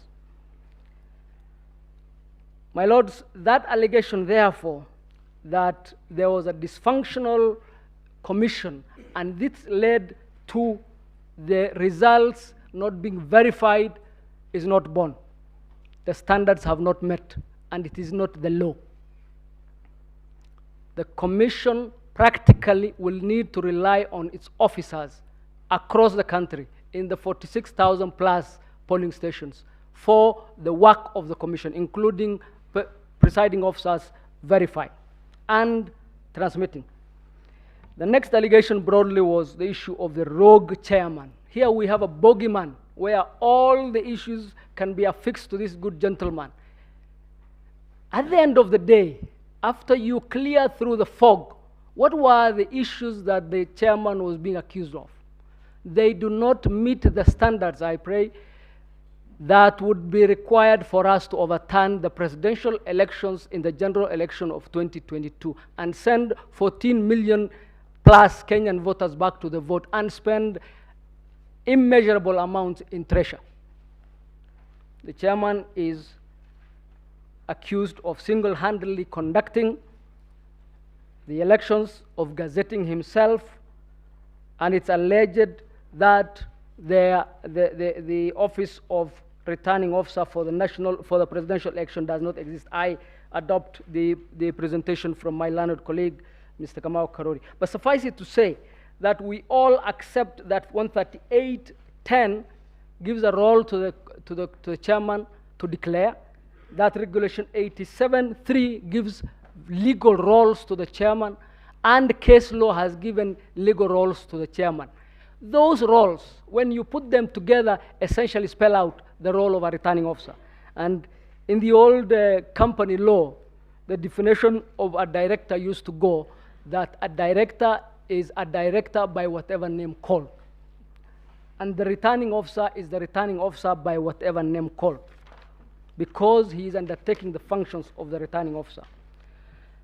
Let me now turn to the allegations from the other commissioners and the averments in the affidavits. If you look at the totality, what you get is that these good ladies and gentlemen were either negligent or unaware of their functions, or in fact were not stating the truth as such, because the law requires for the commission to hold a minimum of 1 meeting per month. More were held during the elections. They attended all those meetings under the affidavits. The vice chair and Mr. Wanderi attended the trip you were told about in Greece, where they went to check on the presidential ballots. The announcements were made by these good people almost 70% of the time. In other words, almost 70% of the announcements done at Bomas were done by these particular commissioners. And the tables were there for everybody to see where verification was happening. And they had no one stopping them from going to attend or direct if they wanted to direct.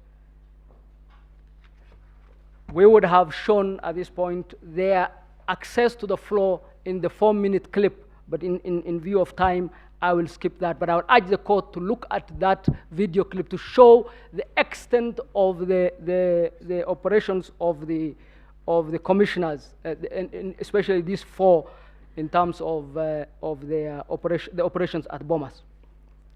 Then we go to the 27 constituencies. The affidavits clearly show that those constituencies were tallied and they were in fact verified, and that the record will clearly show that what was remaining was the announcement. And the 4-second clip will show you the environment and the fracas at the announcement podium at the point in time when Professor Gulie was to go to that podium to announce the 27 stations which had been verified and tallied. I'll play the 4-second clip. Thank you, Sonia. Please. Yes, this is Bomas just before Professor Gulie was to announce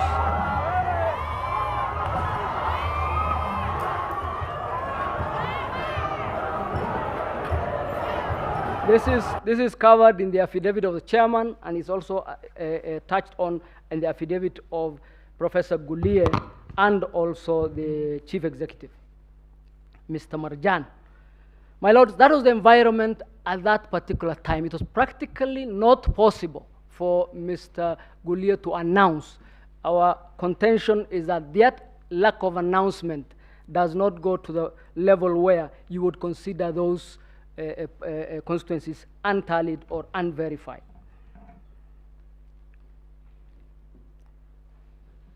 What then were the aim of the commissioners when they say we wanted to quote unquote own the results, because verification. Check 1 2 mic check iko sawa. Karen Bonga. Mic check, Simon, mic check 1 2 1 2 1 2 1 2 1 2 3 4 5 6 7 8 9 10. Anasema nini? Usiongee mbaya Simon, please. Ai, sana ongeza beza aje. Saimo ushaona watu wa KTN kuwa na base. Yini ufala gani unaongea buda? Unataka kwenda kupiga on ndio mama mzungu hapo. Unapenda wazungu.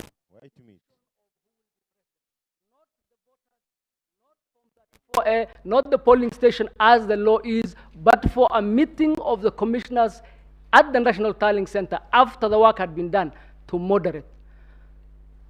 That is illegal, it is unconstitutional, it is completely unacceptable. And this is in the affidavit. There were 2 meetings prior to that final meeting. One where there were visitors from the security agencies and the other from individual Kenyans. And those meetings were confirmed by all the protagonists. And this really was the scheme. This was the rupture. You asked yesterday, how come we had not heard of this dysfunctional commission earlier?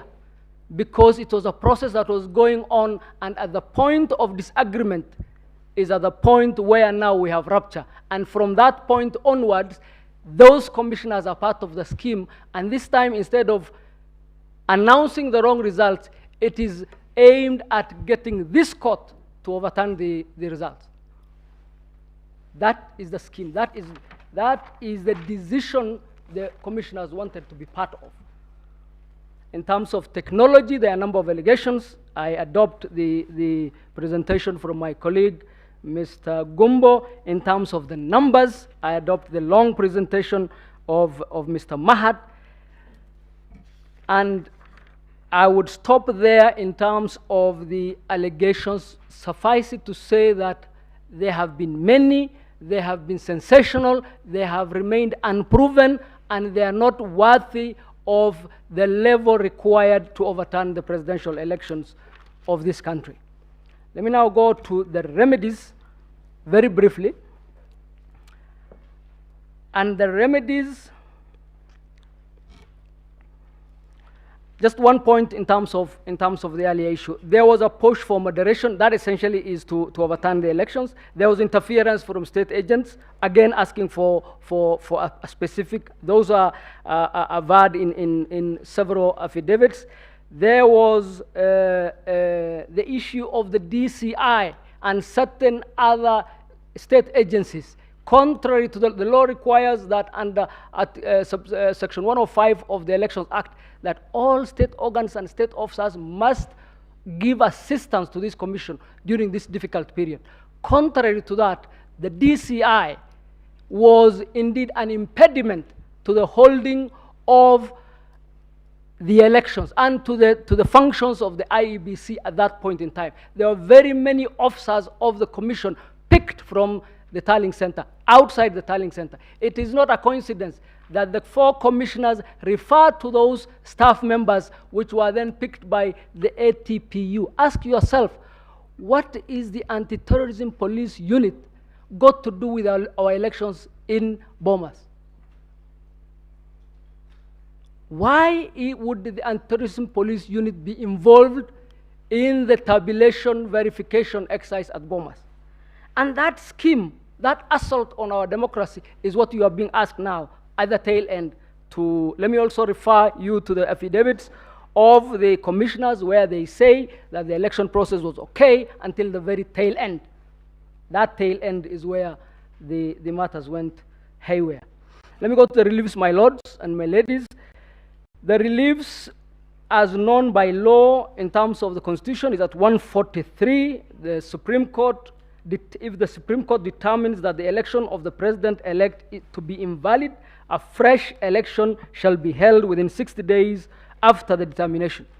And Rule 22 of this court's presidential election petition rules empowers the court, after hearing a presidential election petition, to either dismiss the petition, which is what we are urging the court to do, what our clients are urging the court to do, or to declare the election of the president-elect either valid or invalid, and invalidate the declaration made by the commission under Article 139(5), and then orders to payments. There was a reference to Section 80 of the Elections Act, and it states that the court has additional power to, quote, direct the commission to issue a certificate of election of a president if upon recount of the ballots cast, the winner is apparent and that the winner is not found to have committed an election offense. Our view is that this is not operative in this case. Number one, this section assumes a recount. We have no recount in this case.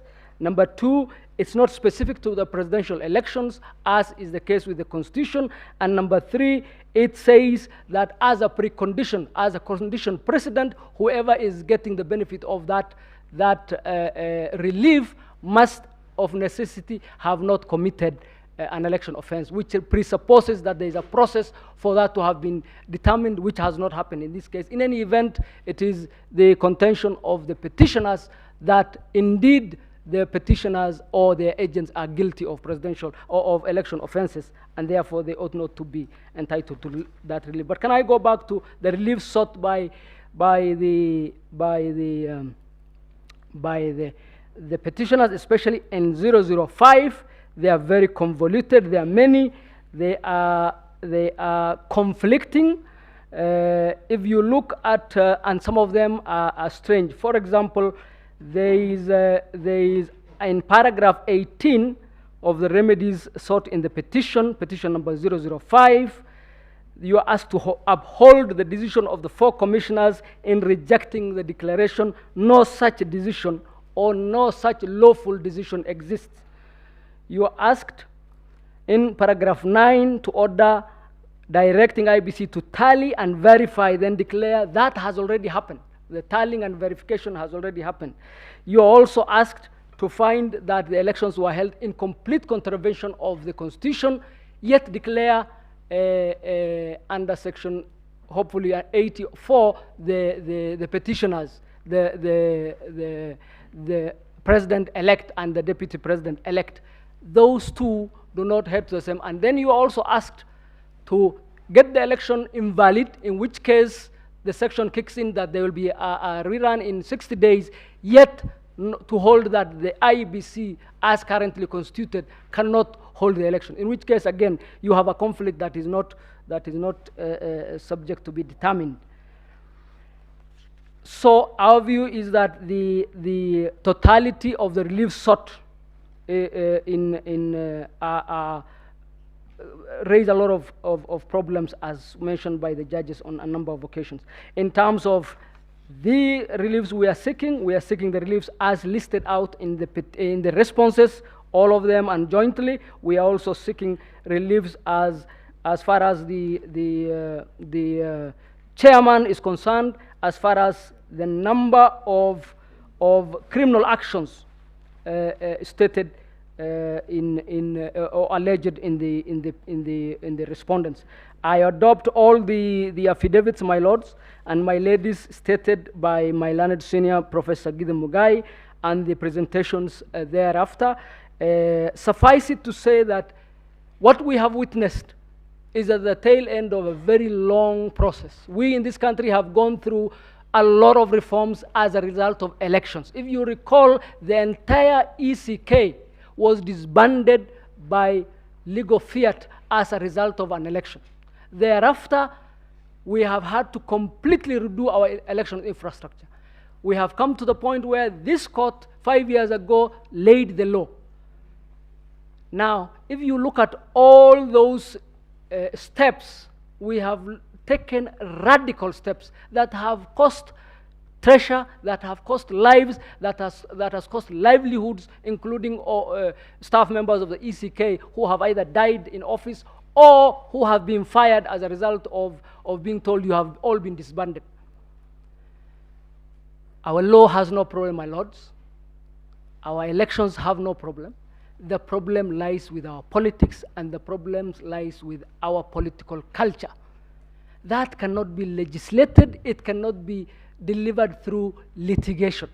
it has to be elsewhere. Men and women who run for office in this country must accept that it is possible to win. Indeed, it is even more likely to lose, because typically an election involves more than 2 people, and the chances of the losers being more than the winner are very high. Until we accept that, we are going to be harming the country, we are going to be harming our institutions, we are going to be hurting independent institutions and individuals who work in those institutions. Kenyans who give a lot, ask for nothing, and get to be denigrated in the hallowed halls of this court. My lords, I will stop there. I will ask my...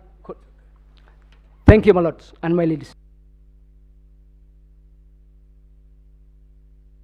My lady, learned members of the court, it gives me great pleasure to return back to the court 13 minutes and 20 seconds. Thank you very much.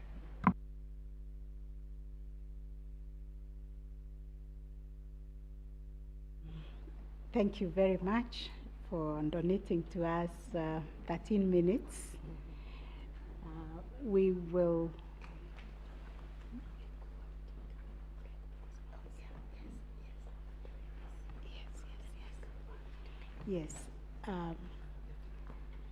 we would like to break now and resume exactly at 2, when we will start now the case for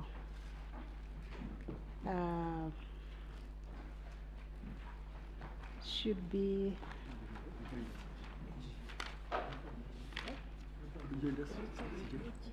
yes. Yes, I'm trying to get the right description of the parties, but it will be the case of William Ruto and also the Attorney General. Not now, when we resume at 2, because we haven't risen, we need to rise. I think in order it will be the 2 commissioners. There are 2 commissioners. Their case has been done. You are done? Yes. Then it's Attorney General, because yes. we are to respond to the Attorney General, pursuant to the leave you gave us. Yes. That we respond to the Attorney General. So it will be Attorney General.